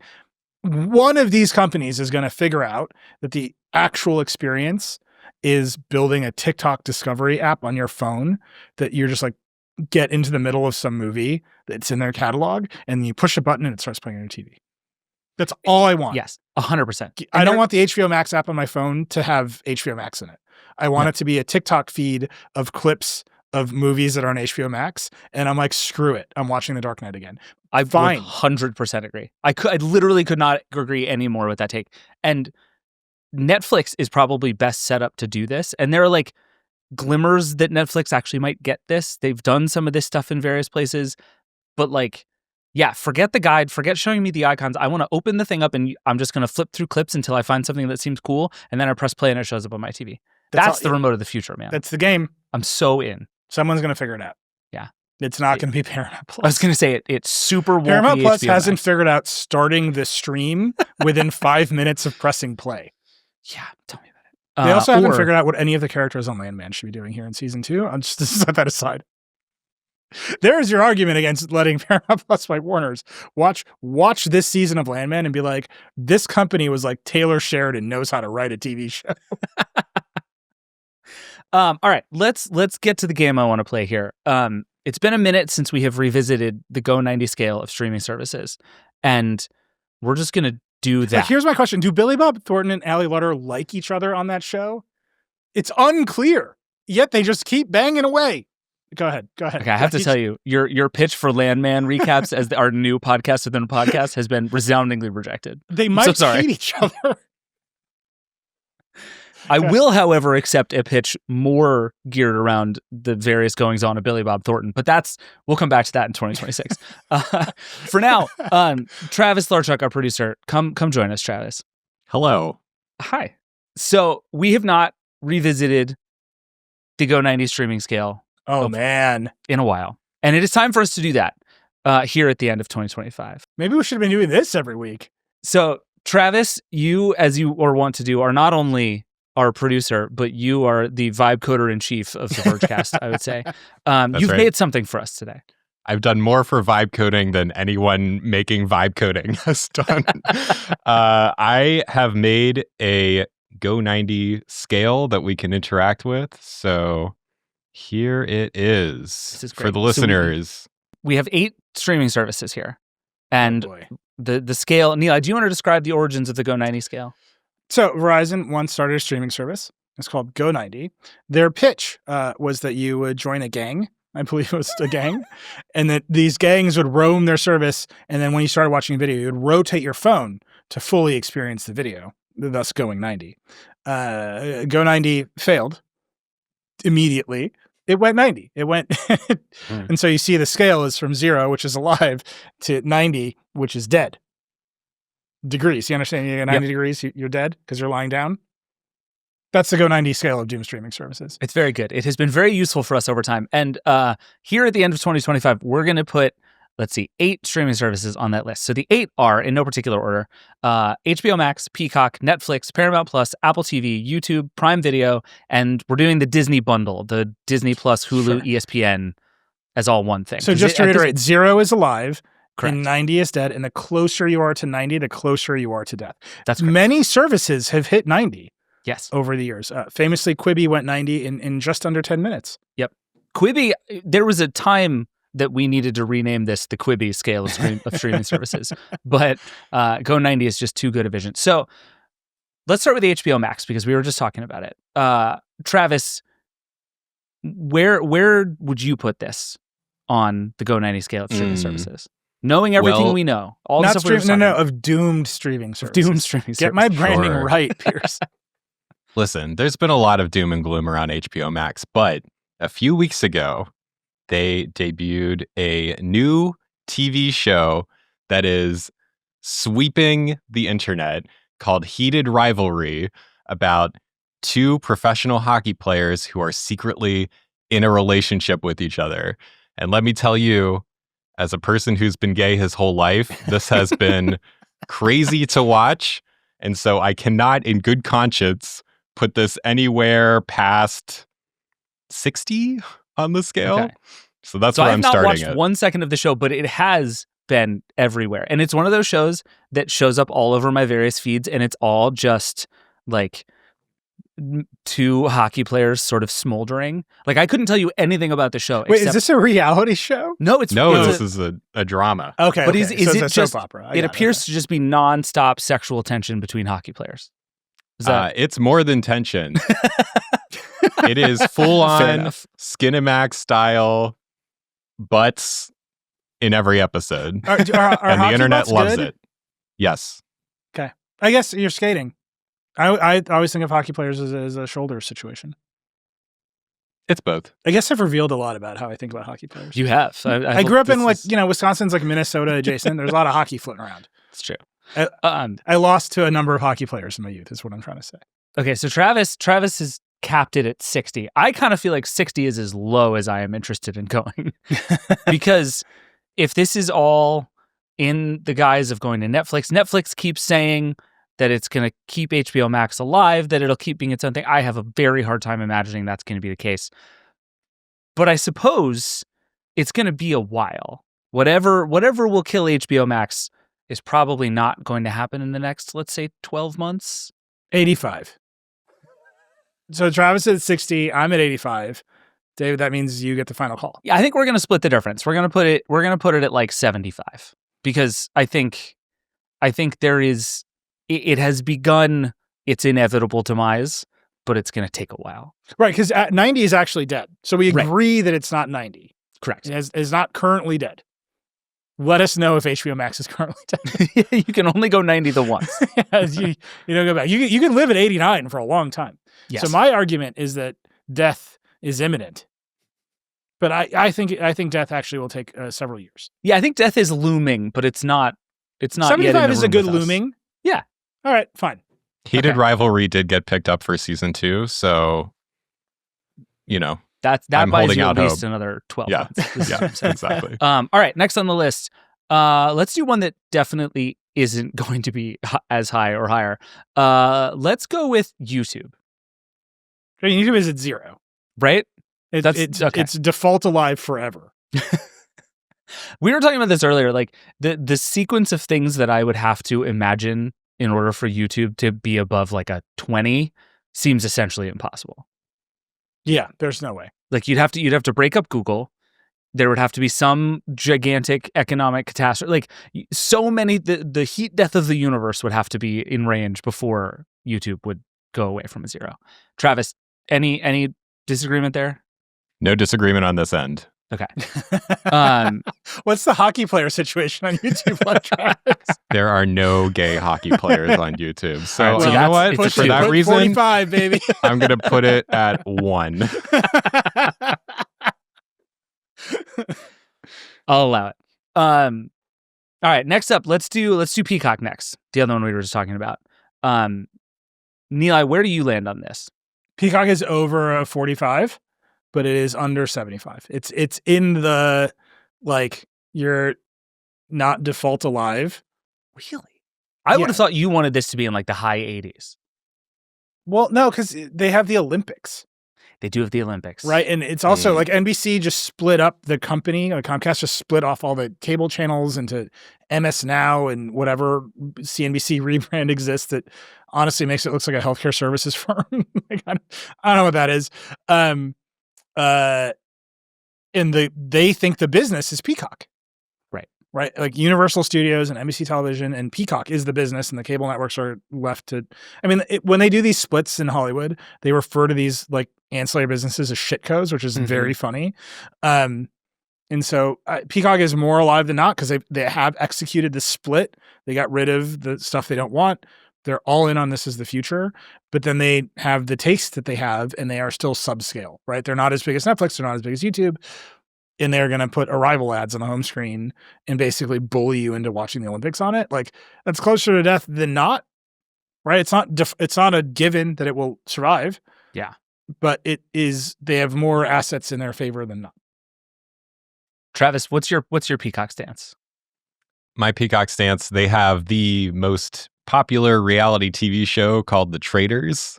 So that's something. Isn't right? Love Island also on Peacock? Yes, it is on Peacock. There you go. They've got Love Island. They've got The Traitors. Yeah, but do they have gay hockey players? My personal experience with Peacock is very weird because I watch Peacock a lot because it You has have horrible taste in television. Well, no, it's because there was that run of NBC sitcoms that was like 30 Rock, The Office, Community, The Good Place, New Girl. Like they had this run of shows that are now on Peacock. And so I watch them a ton because it's like easy background viewing while I'm doing other stuff. I literally don't think I could name you a thing that has premiered on Peacock in the last like 3 years. It just doesn't, it's purely a library streaming service for me, which is very strange. Actually, let me ask you the most important. What are you doing when you like need New Girl on in the background? You say this a lot, and I think about like my day to day, and I'm never like, I'm doing something that requires New Girl. So this is all going to reveal a lot about my personality. That's why I asked. I generally will, like when a lot of people would listen to music, I will often just watch a show. So like if I'm cooking, instead of listening to music or a podcast, I'll often just like put a show on. I usually play video games with the sound off and I'll watch a show. I do it while I'm cleaning. It's just like, it's background noise. And I would actually, funny way, this has changed since we had kids. So we do less TV. So there's a lot more music in our house than there used to be. But like Anna with downtime will fill it with episodes of Law and Order SVU. And for me, it's NBC sitcoms from like the 2000-ish era. So that's where. Okay, here's my recommendation, my wholehearted recommendation and advice. Stop doing the TV shows while you play the video games. Instead, play very dramatic instrumental music. Playing Madden with explosions in the sky in the background is like, it's very good. I used to exclusively write with the Pirates of the Caribbean soundtrack playing, and it made everything feel so sick. That's a streaming service I could get behind. Yes. That's incredible. Just he's a pirate on repeat makes every blog post seem unbelievable. All right, I'm good with Peacock in the 60s. Travis, any objection? This feels about Love it. right. No objection. I think this is a great spot. Okay. I think it is a less good streaming service than HBO Max, but it has many fewer corporate shenanigans. So this feels about right. All right, let's do Prime Video next. This is a weird one. Oh, I'm putting Prime Video to 70. Really? Yeah. Ooh. Yeah, higher than Peacock. There's just a chance they get bored. Yes, that's the case. Meaningful chance that Amazon is like, whatever, we resell Apple TV and Peacock here. We do not need to make any of our own stuff. So I guess I'm splitting this. The idea that Prime Video exists as a reseller of content and video store. No, we're talking like original streaming service. Like Prime Video, the thing that makes Fallout. Yeah. It's definitely 70. There's a very high probability that Amazon just gets bored of being in this business. It sucks. But they just paid all this money. They paid all this money for MGM, and they paid a bunch more money for Bond. Like for James Bond alone, you would think Prime Video would have some runway. This is like 10 minutes of Amazon retail sales. Like who cares? I mean, that is true. I never watch Prime Video. Travis, do you? I do watch some Prime Video. I will tell you that they had a movie called Red, White, and Royal Blue about the president's son getting into a relationship with a Prince Harry type figure in the UK. We have to start a show where Travis just recommends what to watch. This is our new podcast within a podcast. Not hockey players, though. Oh, I see. So I would put them a little bit higher on the scale, maybe a 72. You get like the 2-point penalty for not hockey players. Yep. All right. That's amazing. If they made a show that was about like incestuous royal family shenanigans, but like some of them were hockey players, I'd watch that. And it would also instantly bring you down 5 points on the scale. I also don't like that Mr. Beast has a show on Prime Video. I'm not a huge fan of that, so I'm happy with them where they are there. I will say that I went to watch the first episode of the new season of Fallout, and I really enjoyed the first season of Fallout. And I watched it, and I was like, I have no recollection of what happened during this first season. Same. So now I have to watch all of the first season again, because bizarrely all the recaps are bad. That's how I feel about Stranger Things. Yeah, and there's something there where they make these shows and their events in the minute that they're live, and then they just vanish from your brain. Yeah, every time I watch an episode, I'm like, this is really good. And then like 4 hours later, if you were like, what happened in that episode? I'd be like, I got nothing. Yeah, I could not tell you what happened in the first season of Fallout. Yeah. That's the argument that they survived. Like, just people being like, that show is good, right? I should watch it again. That'll keep them alive. Yeah, I would have put it lower just because Amazon so thoroughly doesn't need to worry about the money from Prime Video. But the risk of like, and this has been true forever, that at some point, if Andy Jassy ever needs to cut budgets, this is the obvious one he will cut. I say just has 70. been true. We've been moving between 67 and 72. We just split the difference. Split it at 70. Yep. All right. Deal. Love next on the list, Paramount Plus. Travis. Yeah, I will hear nothing lower than about 85. Immediately put it at 89. Yeah. Based again just on the total incoherency of Landman season 2, and on top of that, like, they lost Taylor Sheridan. They took history's greatest writer of women and lost him somehow. 89. This is a company. They're lost. They don't know what they're doing. And even like I have like very conservative family that's like, what is going on with this show? It sucks now. That's all I'm saying. No taste. Zero taste. Yeah. This is the thing that like its backer has so much money and is so much pride, right? Like David Ellison will keep this thing alive as long as he possibly can. But like what on earth is there on Paramount Plus for anybody at this point? I'm sure we're gonna get notes from people who watch Paramount Plus all day. There's a universe of there's Star Matlock. Trek. We always hear from people who love Star Trek. Star Trek is there. There was a Matlock reboot. They have the Mission Impossible movies. Sure. There's stuff. So Top Gun is there, but they have the smallest catalog, the smallest service. Yep. It is not yet clear whether they can execute well and make much watch things. They don't have the Olympics. It's messy over there, man. Yeah, I agree. 89 feels right. I think 89 is a little too high. As you said, you can live at 89 for a long time, but like 89 suggests that to me that there is no path back. Like it's not getting better, but you can stay at this place for a long time, and that's how I feel about Paramount Plus. I would give them the 80. 89 suggests like tomorrow it's going to die. No, as you said, you can live at 89 for a long time. Travis, we're in the 80s. What's the hockey player situation on good old? Well, in terms of Star Trek, they did just announce that Strange New Worlds, which I think is widely agreed to be the best new Star Trek content ever since they started putting things back on television, is ending after its 5th season. So it seems like we have maybe 2 years left there. So I would put it at an 85. Sure. Okay. There are no hockey players on Star Trek. Taylor Sheridan's this gone. is the Star Trek reboot I would watch. Like, we've landed on a planet of hockey players. I'm not tracking by any stretch of the imagination. Beam me up.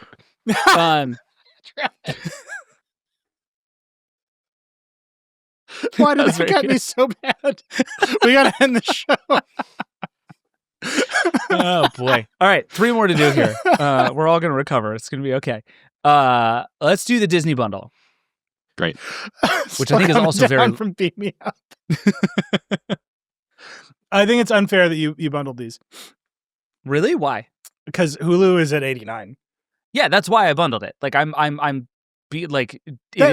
Disney Plus is at 0 and Hulu is at 89. Like, how do you? It's at 45. Hulu, I think Hulu is at like 89.8. Even Disney would tell you Hulu is a dying entity and will eventually just become a tile in the Disney Plus app. I'm just saying, in your thing, you have one thing that's at 89 and one thing that's at 0. How do you place this tile? Okay, fine. Then we'll just call this Disney Plus, and then you can be annoying because technically you can watch Hulu inside of Disney Plus. Like, sure, but this is Disney Plus. We will just call this Disney Plus. 0. I think It's at 0. I think that's right. Again, it's their business. Now, Bob Iger is making some astonishingly stupid moves lately. Yes. I think licensing the IP to OpenAI, paying OpenAI $1 billion in investment money and then giving the IP up is as stupid a move as I've ever encountered in all of our years of covering this business. At the same time, sending Google a cease and desist. Like, it's worth some money, right? That's why you're threatening Google. You want to get paid. Right. But then idiotically, you've paid OpenAI to use your IP is nonsensical. If anything, you should do that in reverse. You should invest in Google, which is good at making money. So then you will get some money back. Investing in OpenAI is like, Sam, we're going to buy you some more runway to do nothing. But it's like cool and fancy. And I think Bob Iger really likes being cool and fancy. I don't know. Usually he's smarter. Like, if you were like David Zaslav, is like, Sam Altman can have $1 billion of my dollars and all of the rights to Batman. You'd be like, yep, he's an idiot. Iger's usually a little bit smarter than that. Yeah. Yeah. But that's the argument away from 0 for Disney Plus, but it's their whole business. They don't, there's not another bet. It's at 0 until they waver from that bet. And for what we were talking about earlier, like, you could just do a good job. Disney continues to do a good job, right? Like, there is just, Disney owns Hollywood in a pretty meaningful way still. Travis, you just made a face. I don't know. Have you poked around Disney Plus lately? Just wait till it's full of weird Sora slop. I guess if you have kids, it's great. I know. Yeah. I mean, if you like Disney movies and you like Marvel and you like Star Wars, great. Otherwise, there's not a lot of original stuff on there. If you're a young American. This is Taylor Swift 6-part Eras Tour documentary Erasure, and I will not stand for it. Fair enough. Should we have an entire conversation about how that documentary completely suffers from the lack of any critical distance whatsoever? I can do that for you all day and all night. That's the Vergecast, everybody. That's what we do. All right, 2 more. Let's blast through this and get out of here because I actually think both of these are pretty easy. Let's do Apple TV next. Apple TV, I think, kind of has to go next to Prime Video for exactly the same reasons. It is the exact same thesis. No, it's a little lower. It's over 45 for the thesis, but they just redid the sounds. Pluribus is a hit. Eddie Q seems happy. Like, they're not going to get bored because they like it. Sure, but again, for the same reason, Apple is a couple of executive turnovers away in a season full of executive turnover from all of the people who believe in this thing maybe not being there anymore. Yeah, but those, like, if Eddie Q leaves Apple, does Apple TV still exist like this? I will move the number if Eddie Q leaves Apple. Interesting. Okay. Do you know what I mean? Like, when Tim Cook and Eddie Q leave, that's why I'm moving. That's why Prime Video's up, because I think Jeff Bezos liked having a movie studio. Oh yeah. I think Andy Jassy likes cloud computing. Yep.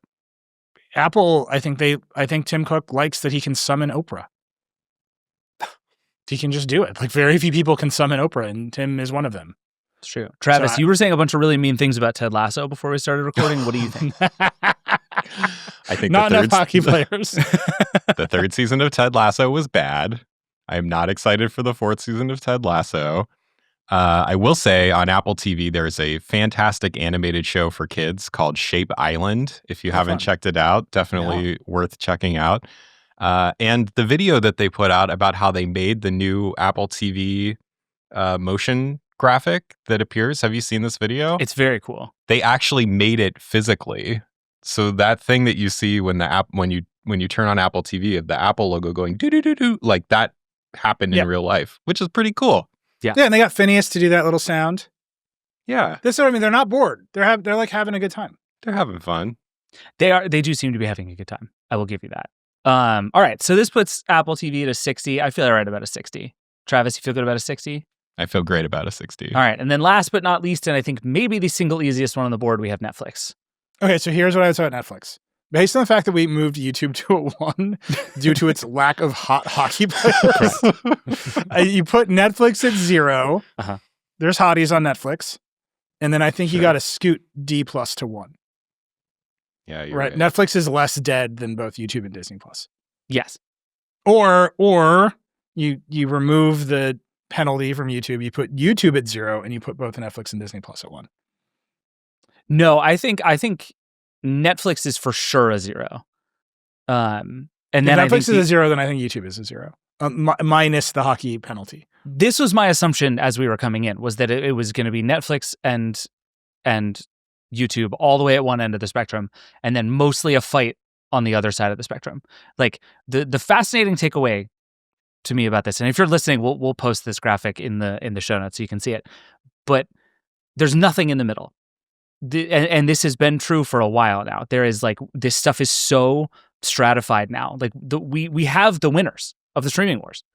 It is, I think it's Netflix and it's YouTube. And then Disney realistically in this world should probably be like a 5, just because it hasn't sort of set the world on fire in the way that Netflix and YouTube have. They have more resources. They have more stuff. They have broader ambitions. When Disney makes a move, it's not like, woo, right? Like it doesn't reshape the industry. But Disney has Andor. Like you should sign up to Disney Plus just to watch Andor. It's very good. For sure. And yeah, and so I think I'm fine with Disney Plus landing at a 1. Like I'm not upset about that. But it is very clear, and this is like the stuff we were doing this week, that not only are YouTube and Netflix ahead, they're now sort of playing a different game than everybody else is. Well, to be fair, this list does not have the usual suspects in the middle, right? Your Tubi and your Crunchyroll, which sort of like live at 45, aren't on here. Sorry, did you just call Crunchyroll a usual suspect in the streaming wars? When we've done this chart, Crunchyroll has been on the chart a long time. I don't even know if Crunchyroll's still alive. Did Crunchyroll go 90? This is why it's not on the list, buddy. Can you Google Crunchyroll? Crunchyroll is still around. So is Tubi, for that matter. And no, you're right. There are a bunch, but these are the players, right? Like for a long time, this has been the perceived kind of A-list group of streaming services. Sure. Yeah, I agree with that. I'm just saying the usual things in the middle are not here, which is all the mid-tier stuff that is just sort of puttering along. Yeah, that's fair. I'll give you that. All right, Travis, any objections to any of this before we get out of here? Well, you got to read it off for people. Where do we? I will. Let's lock it in, David. Okay. So on the Go 90 scale of doom streaming services, we have Netflix and YouTube at a 0. We have Disney at a 1. We penalized and then unpenalized YouTube for its hot hockey players, and I feel okay about that. I'm confident you can find hot hockey players on YouTube. I'm sure. Please send Travis links to hot hockey players on YouTube. Don't do that. This is a workplace, everyone. We have Apple TV at a 60. We have Peacock at a 64. We have Prime Video at a 70. We have HBO Max at a 75. Those 4 together, by the way, feels very right to me. I actually like that, both as like a group together and in the specific order. That feels good. And then we have Paramount Plus, I would say generously, at an 85. And that is the list of the Go 90 scale of doom streaming services at the end of 2025.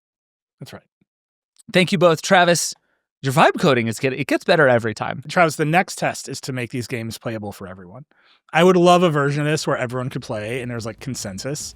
We invite all the listeners live in real time to move these things around the chart. Yeah, we can get there by the end of next year so that like, everyone can open up a phone app and move the things around, and at the end we like display it at a live show. Choice. Love Subscribe that. to The Verge. It's a good idea. Yeah. All right, we're going to take a break, and we're going to come back and do a lightning round. We'll be right back. Bye. Support for today's show comes from Zoom. Work moves faster when everything works together. Zoom brings meetings, chat, docs, and AI companion together, all on one powerful platform, designed to help teams stay focused and connected. With everything in one place, collaboration feels smoother, ideas flow easier, and projects move forward faster. It's smart, simple, and built for people. Take control of your workday get more done, and join the movement at zoom.com/podcast. Zoom ahead. Millions of players. One world. No lag. How's it done? AWS is how. Epic Games turned to AWS to scale to more than 100 million Fortnite players worldwide, so they can stay locked in with battle-tested reliability. AWS is how leading businesses power next-level innovation. Guys, thanks for helping me carry my Christmas tree. Zoe, this thing weighs a ton. Drewski, lift with your legs, man. Santa! Did you get my letter? He's talking to you, Bridges. I'm not that. Of course he did, right, Santa? You know, my elf Drewski here, he handles the nice list. An elf? I'm 6'3". What everyone wants is iPhone 17. And at T-Mobile, you can get it on them. That center stage front camera is amazing for group selfies. Right, Mrs. Claus? I'm Mrs. Claus's much younger sister. And at T-Mobile, there's no trade-in needed when you switch, so you can keep your old phone. Or give it as a gift. And the best part, you can make the switch to T-Mobile from your phone in just 15 minutes. Guys, my side of the tree is slipping. Timber! The holidays are better at T-Mobile. Switch in just 15 minutes and get iPhone 17 on us with no trade-in needed. With 24 monthly bill credits for well-qualified customers plus tax and $35 device connection charge. Credits end and balance due if you pay off early or cancel. Finance agreement 256 gigs, $830. Eligible port in and new line. $100 plus a month plan with auto pay plus taxes and fees required. Check out in 15 minutes or less per line. Visit T-Mobile.com. All right, we're back. It's time for the lightning round. Eric Gomez, I believe we have a sponsor this week. That is correct. This week's lightning round is presented by AWS, how leading businesses use AI for next level innovation. Nilay, we don't have to do Brendan anymore. Are you so excited? We did Brendan already. It's always one of my lightning round ones, right? I know. So you go first. What's outside of Brendan Carr as a dummy? Open your mind once again. Okay, this is a true lightning round item. All right. In a piece of only the Verge cares enough to break this story. Sure. A bunch of people who own LG TVs recently noticed that an icon for Microsoft Copilot appeared in their like WebOS dock. What? And they couldn't delete it. Ugh. So this is obviously very bad. Like, first of all, your TV maker just like installing apps you can't delete is bad. Installing them without asking you, all very bad. Installing Copilot on your TV is like so dumb. So you start a show. It's like, did you want to make a spreadsheet out of this? So this story breaks, I kid you not, on the mildly infuriating subreddit, which is perfect. That's so good. It has 36,000 upvotes of people who just want to get rid of this thing. So what is The Verge for? We do the reporting. We get the companies on the record. They say what they say, and they have to stand by it. That's what the money's for. That's why you pay the subscription. So we reached out to LG, and they confirmed to us that they had, in fact, put Copilot on all these TVs. But, and this is so sad, it's not actually an app. It's just like a browser shortcut, like a bookmark that opens the TV's built-in browser and goes to Copilot on the web, which is just the saddest AI integration of all time. First of all, can you imagine being on your TV and be like, what I really want to do right now is open the TV's built-in browser to go and use Copilot on the web. Oh, and also, God. The company that sold me this TV thinks that should be on the home screen by default. Second, this is the worst outcome for WebOS in history. If you recall, WebOS, remember Palm reinvented itself with WebOS. Mm-hmm. They're like, the whole internet is the web. Our application environment is the web. This is the future of the phone. And they collapsed, and then now LG runs WebOS. Because it's a tough beat for web apps, that one. You know what I mean? It's real bad when you're like, well, it's WebOS. Just do a web link. Anyhow, because we asked LG and we pushed them and they saw the stuff, LG has also confirmed, and I'm just going to read the quote, LG, quote, respects consumer choice and will take steps to allow users to delete the shortcut icon if they wish. So you can't delete it now, but due to LG's respect for consumer choice, they will take steps to allow you to delete the Copilot bookmark that opens the built-in browser on your LG TV that they have placed in your dock by default. This has such Tim Robinson in a hot dog suit going, we're all trying to find out who did this energy.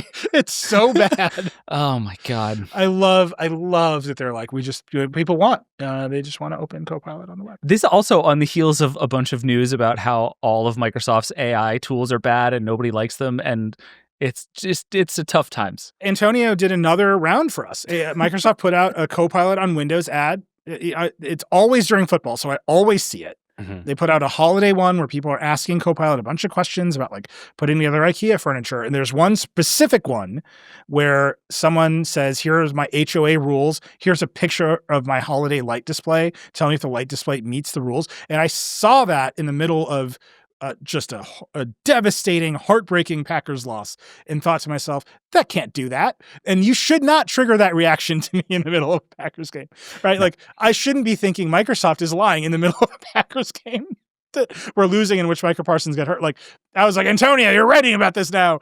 And it just absolutely can't do that. In fact, it can't do it to the point where one of the demos in the ad is, how do I make my lights sync to the music? And Copilot in the ad goes and opens an app called like Relevance, which is a fake company. Oh, Jesus. It's one of Microsoft's, like Microsoft has all these fake companies that they famously use in demos for years, like Contoso and all this stuff. And it's one of those. So Microsoft is showing Copilot do a thing that you literally cannot do because it is just abstract nothing. How? This is all very bad. Like, I don't know what Microsoft is thinking. Like, not only can I not do it, what it's showing the ads can literally not be done because it's showing things that are not real. Microsoft is like not the only company that does this. Everybody does this. Google runs ads that are like concept videos. Apple got in trouble because they did the Siri video with Bella Ramsey, in which they did a bunch of stuff that you can't do with Siri. Like, this is a problem, and everybody needs to stop doing this. Because in particular, the AI companies are just all in on pretending the AI is so much more capable than it is, to the point where it's trivial for us to assign the can Copilot do this, because we just ask the same questions and it is obvious that it cannot do these things. Yeah. All right. My first lightning round item is one of the most wacky controversies of the week. I don't know how much you saw this, but Bluesky rolled out a new thing where you can import your contacts and see who else is on Bluesky. This is the sort of thing that like every social network does. So if you go on TikTok, it will relentlessly try to get you to upload your contacts to find people on TikTok. So this became sort of a mini controversy. I don't know how much this like crossed your path, but there were a lot of people who were like, don't do this. This is gross. I hate this. Why would you make me upload my contacts? I don't want to do that. Don't be like these other social networks. And Bluesky then had to go way, way, way out of its way to be like, no, we've done this in a way that is useful and also privacy preserving. And basically, Bluesky's case is the way that their system works, it only works if you've both uploaded each other's numbers. So it's essentially a sort of like half-baked two-way authentication system, right? Sure. So if I upload my contacts, it will only ping you that I'm on Bluesky and me that you're on Bluesky if you also upload your contacts with my number in it. So if we have each other's phone numbers and we both upload our contacts to Bluesky, Bluesky will make the assumption that we probably want to connect because we are probably in some way also connected. That is one full leap better than all of the other services. It just is, right? Like if you upload your stuff to TikTok or Snapchat or whatever, it will snitch on all of those people and tell you who is there and what they're doing. I also don't think this is great still. Like I think on principle, you should never upload your contacts lists to a service, just period. I just don't think you should do that. But I also think like I don't know, what's your read on this? Is this the best you could do if you're Bluesky, or is this just a bad idea that they should stop doing? I think they did it in weird ways. Like you opened the app and it showed up in a way that reminded a lot of people of Facebook in the beginning. Yes. And so I think what people are reacting to is they don't want Bluesky to be the big social platforms and make all those mistakes and act with the same dark patterns. And you can explain how technically it's different. And Bluesky is always in the trap of explaining how it's technically different. Yes. It just is. And because it hasn't meaningfully federated yet, like there isn't another service on App Protocol that's as big as Bluesky. You know what I mean? Like until the thing happens and they've proven out that their decentralized model actually enables all this other stuff. And if you hate them, you can leave. Then they're just running Twitter again. And they're inheriting all of Twitter's problems. And like that sucks. And I don't think they want to. I think they're actively trying to make people so mad at them that they go and build other protocols or other apps on that protocol. But yeah, this one's weird. They need to grow. Like in a very real way, they need to grow. They're small. They're not growing as fast as they were before. I heard a rumor that every single day Threads onboards one full Bluesky. Yeah. but Threads is just not relevant in any way. But Bluesky has some relevance, so they need to grow. They need to grow faster. This is one way to do it. But I think, as you and I have both mentioned on the show dozens of times now, all the growth in social network is not by people finding their friends; it's by finding other interesting accounts. Yes, like that's not what public social networking is for anymore. Your friends are all in your DMs. So I don't know. I just don't know why this was their idea. They should make discovery across the network much more interesting, because that's where I think you'll get growth, and you'll get what you want, which is organic growth by people saying, I saw this on Bluesky, and other people saying, okay, I need to sign up for Bluesky account.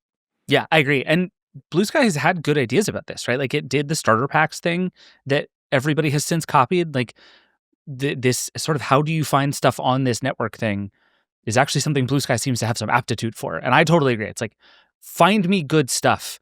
Lean into this idea of lots of different algorithms and lots of different feeds and like show me more things on Bluesky. Don't try to like make me find my high school friends. Like, I don't know. The real win, right, is when Bluesky is more connected to the other networks and when other networks are more connected to Bluesky. Because what you want is for Threads and Bluesky to actually be one big network that all work together, and they're not close. Right. Someday, Nilay. It's coming. Someday. I'm all right, what's your next one? It's CES time, David, which means we are but weeks away from Will.i.am, America's foremost tech innovator, Will.i.am, announcing yet more products. And so it is only befitting that we check in on Will.i.am's previous CES announcements from last year. And so you might recall America's foremost car audio innovation, Will.i.am's MBUX sound drive. No, I don't.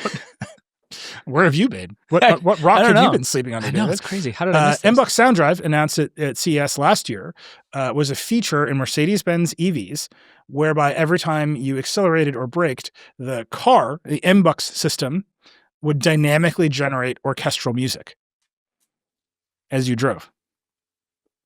What? So, yep, this was a real thing. And they announced this with great fanfare. Will.i.am's MBUX Sound Drive. That sounds Will.i.am said the feature turned the whole car into its own orchestra.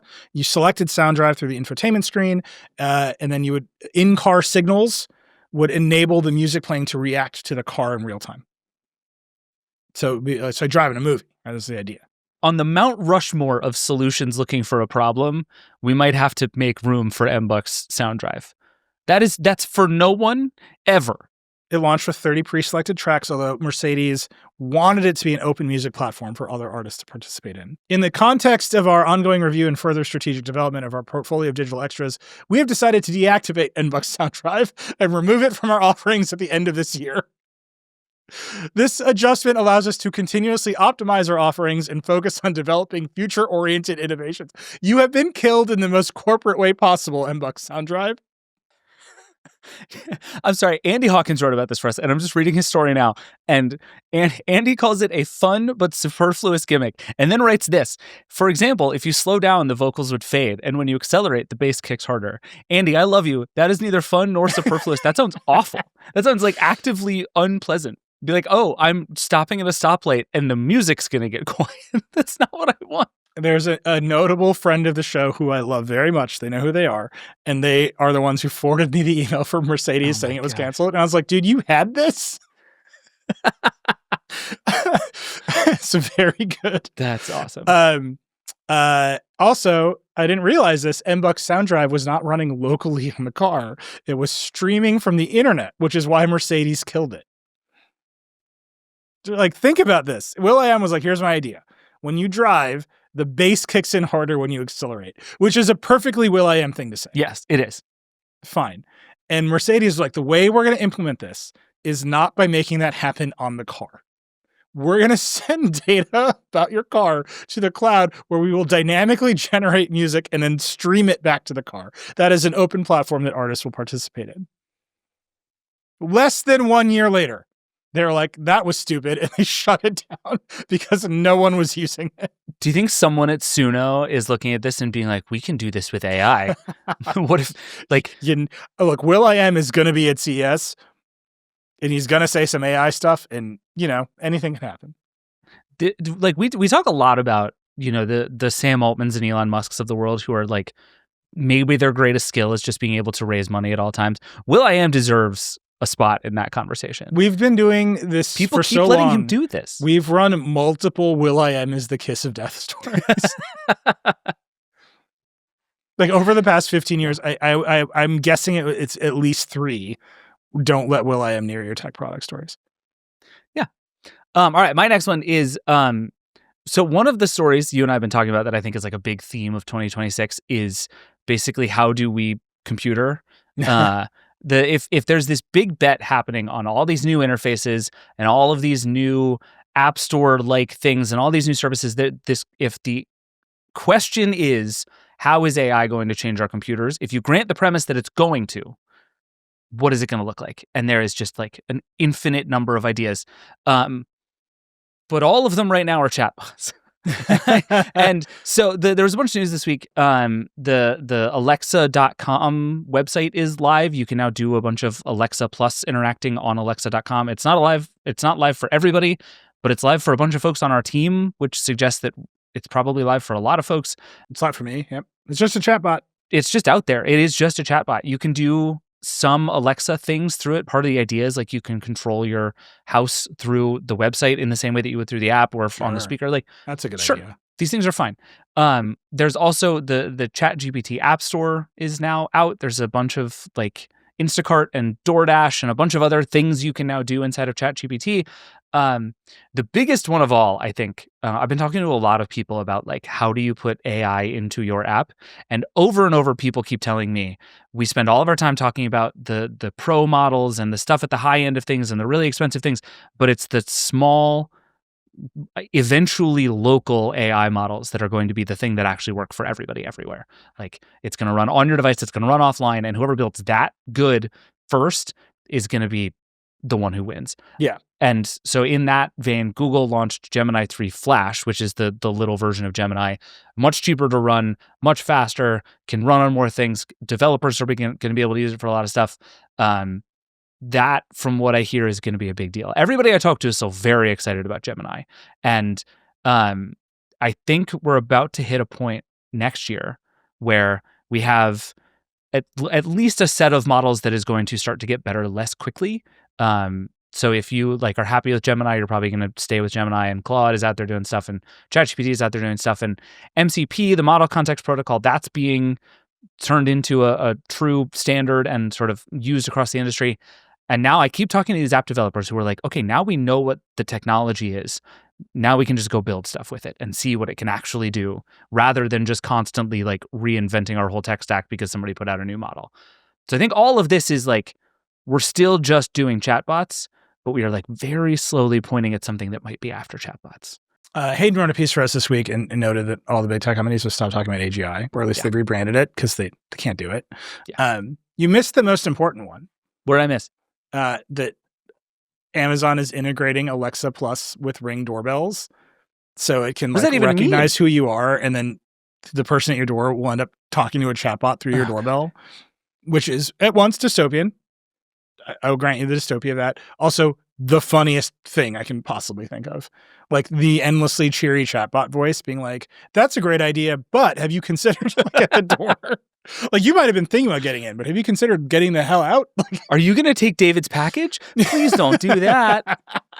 I'd love it if you wouldn't. It's very good. So for example, in Ring's visual AI can already do this. So it can distinguish a person in delivery uniform from someone casually stopping by, and then it can talk to them differently. I'm dying to try this out. I'm also dying to invite Kevin Roos to my house to see if he can get my doorbell to fall in love with him. Kevin, you heard it here first. We'll have you anytime. I can give you Nilay's address. This is kind of what you mean. They're like, Amazon's in the like, let's put a chatbot in it phase. Yep. Everyone else is like, okay, we have a thing that can do natural language interface and natural language output. We're going to put it in our app in the smallest, cheapest way we can, and that will enable some new things. Right. And that might be as far as this goes. That might be how the bubble pops. Might be. Because all this agentic stuff, even this ChatGPT App Store is like, we're look, all next year, we're going to write about app developers doing the like small AI stuff to make their apps more interesting, and the big model companies like on the risk of crashing the economy. Yeah. An experiment I'm very excited to run is I'm going to have ChatGPT buy me groceries. I don't know what your household is like, but Anna, my wife, is very particular about groceries. She is the type who will like stand there and read the ingredients on every bag of granola to decide which granola to buy, even though we've bought the same one the last 25 times we went to the grocery store. So I'm just going to go on Instacart and just be like, I want a bunch of stuff. Can you buy me some groceries? And we're just going to see what appears at my house. And I could not be more excited about it.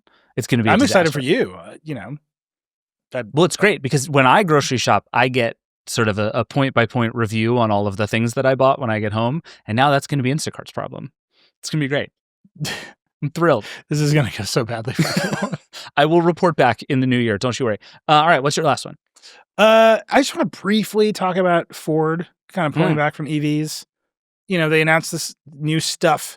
Jim Farley put out a thing. He's like, I'm restructuring the company. We're putting all of our sort of battery capacity in a new energy storage division, which is like the thing you do when you invested in battery capacity, but you're pulling back on EVs. GM is kind of doing the same thing. And they're saying they're going to do more hybrids and all this stuff. But the one thing I want to call out is they quote unquote canceled the F-150 Lightning, and they're going to put out a new one in this new fashion called EREVs, extended range EVs. Okay. And everyone is like, they're giving up on the Lightning and they're going to put an engine in the new Lightning. And this is just wrong. And the reason it's wrong is they're doing the thing that I think all of the pickup truck makers should have done with their pickup trucks from the beginning. They're going to put an engine in the truck as a generator for the electric powertrain. So the engine is never going to drive the wheels. And there's been other hybrids that work this way in the past. Actually, the Cybertruck was going to do this. And then, they had to spend their engineering hours on the wiper instead or whatever happened with that thing. Ram was going to do this. But this is like a big idea that actually you need the range, you need the towing capacity in these pickups, and people have all kinds of feelings about pickups, and maybe you're never going to tow anything, but you still care about the towing capacity. I don't care. There's a reason people buy these trucks, and these are the stats that people care about. And so the idea is you get vastly more efficiency from an electric powertrain. You're probably on it most of the time. But when you actually need to go on a road trip or you need to tow, you spin up the engine, you run the engine at the most efficient part of its power band, and you make electricity to charge the battery and run the powertrain. And this is like a genius idea. And I know it's a genius idea because this is how every diesel electric locomotive in the world works. Right? Like, this is actually like a very solved problem. There's a really interesting company in Canada called Edison Motors. It's a startup that is like retrofitting semi-trucks this way. Right. And they're running into like weird regulatory problems because the Canadian government wants to like regulate the engines as engines and not generators. And there's no framework for them being generators. And like, it's fast. You should follow them on TikTok. It's fascinating to watch them figure it out. But this is the idea. And so I actually would look at this and say Ford is finding a way to park a bunch of its EV investment into energy storage because, the regulatory environment has changed. And they have done the thing that they should have done and managed to play it off as walking back from EVs in a way that probably makes the Trump administration happy and whatever political noise, culture war about EVs, like, calm down. But they're actually still shipping an electric truck. They're just adding the feature to it that they maybe should have had from the beginning that everyone else has been circling. Scout Motors, the other startup truck company, they're going to do an EREV with a generator powering the electric powertrain. That's the solution to the range. And you just get to run the engine way more efficiently, which obviously helps with emissions, all this other stuff. But it's like, you can see a lot of cars are going to get there instead of being true hybrids. I think it's super fascinating. That seems like a good outcome. It's definitely a less ambitious version of the EV, but it also seems like we've spent the last few years realizing maybe we overshot on the idea of what we were going to be able to do out of the gate. I think a lot of people are going to end up buying these EREV trucks and never run that engine. And then they might realize they don't need the engine at all. Yeah. All right. My last one is just a tiny bit of news that has made me think about our predictions conversation from the other day. The news is that Meta is pausing its program to license out its VR operating system to other manufacturers. I find this very funny because this suggests that there are other hardware manufacturers who are interested in licensing Meta's VR operating system. But it's also just a fascinating moment in sort of the whole Metaverse project at Meta, right? Like, Meta built out a huge amount of resources and infrastructure to make the Metaverse happen. They were all in. They did Horizon. They bought game studios. They started doing the hardware. Like, for a really long time, Meta was not only the company most invested in doing the Metaverse, it was kind of propping up the rest of the industry by itself. It was making the hardware, it was making the software, it was building the games, it was buying any good game that came out. Like, Meta was just determined to brute force this thing happening. And then the Meta Ray-Bans were a hit, and AI started to happen, and it feels like all of the momentum for the metaverse, both in and out of Meta, is just gone. And so now I'm like, okay, if I had thought about it, one of my 2026 predictions should have been that the whole metaverse idea is just going to die. Because it feels like, again, like we were talking about with the streaming services, like if you eventually have to look around and be like, oh, look at this thing we're spending a lot of money on, that is completely ancillary to our business. Let's spend our money on something else. It would have to be the metaverse, right? Like at what point does Mark Zuckerberg just say, we're doing glasses and we're doing AI and let that be enough? Goodbye. I mean, they will tell you, Andrew Bosworth, the CTO of Meta, who runs Reality Lab, will tell you that it's still going strong. Yeah, I mean that's what they even in their statement pausing the thing, they say we're gonna reinvestigate this as the category changes. Sure. Yeah, no, you're right. It's dead. They just Mark Zuckerberg can't lose that much face that fast, right? Because that would put a lot of heat on his AI investments. Because everyone would be like, well, you just said all this about the metaverse. You waste a lot of money. Are you going to be right about AI? Isn't this bubble popping? So I think he's got to keep face over here. I will continue to say I think everyone is deeply confused about why the Meta glasses are popular. They just like having a camera that's convenient. They do not like talking to Mark Zuckerberg's AI. I agree with that. But I think Meta is deeply confused about that. I think they think they can shoehorn in an AI assistant to their camera glasses in a way that is just not going to happen. Well, and what's funny is I think a display will add something in a meaningful way. And I think that will confuse everybody even further, that actually what everybody wants is AI on that display. And I think they're wrong. Yeah. I know people who have bought the display glasses and they're like, why did I do this? So, well, they're not any good, right? But that's a solvable problem. Is it? Yeah.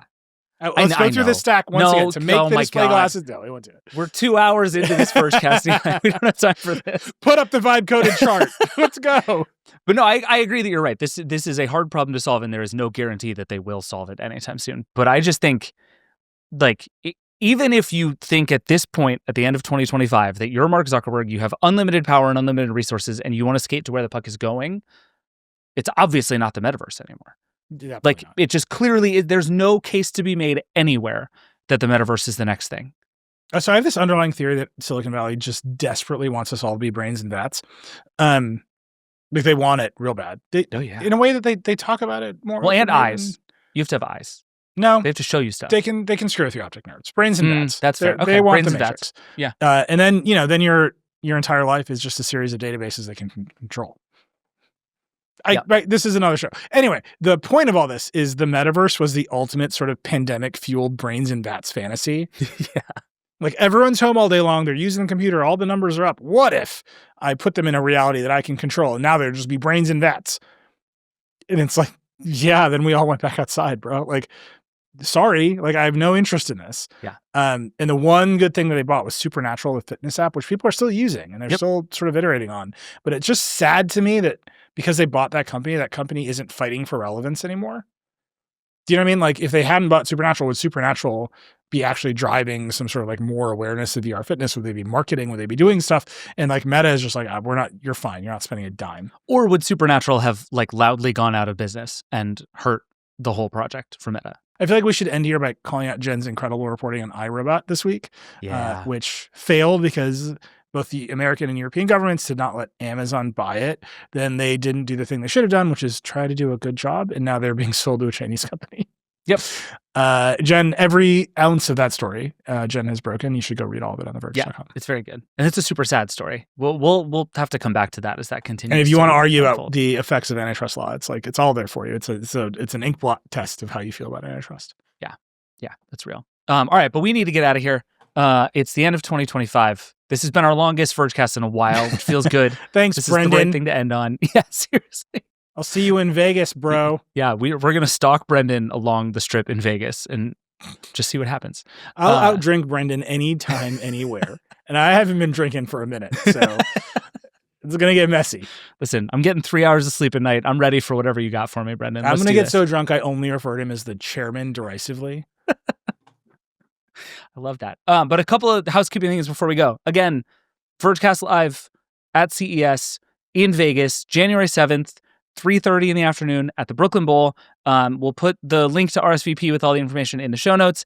Please come out. It's going to be really fun. And a big part of it is just to hang. Like, the Vergecast is fine. We like doing it. We'll talk about CES, but like being there with all of you is the point. And that is very fun. It's one of the most fun things we did this year. I'm very excited to do it again. We're going to have a blast. Also, we are going to be gone as of Tuesday. We have the Holiday Spectacular coming up on Tuesday, which was a super fun episode that I'm very excited for everyone to watch and listen to.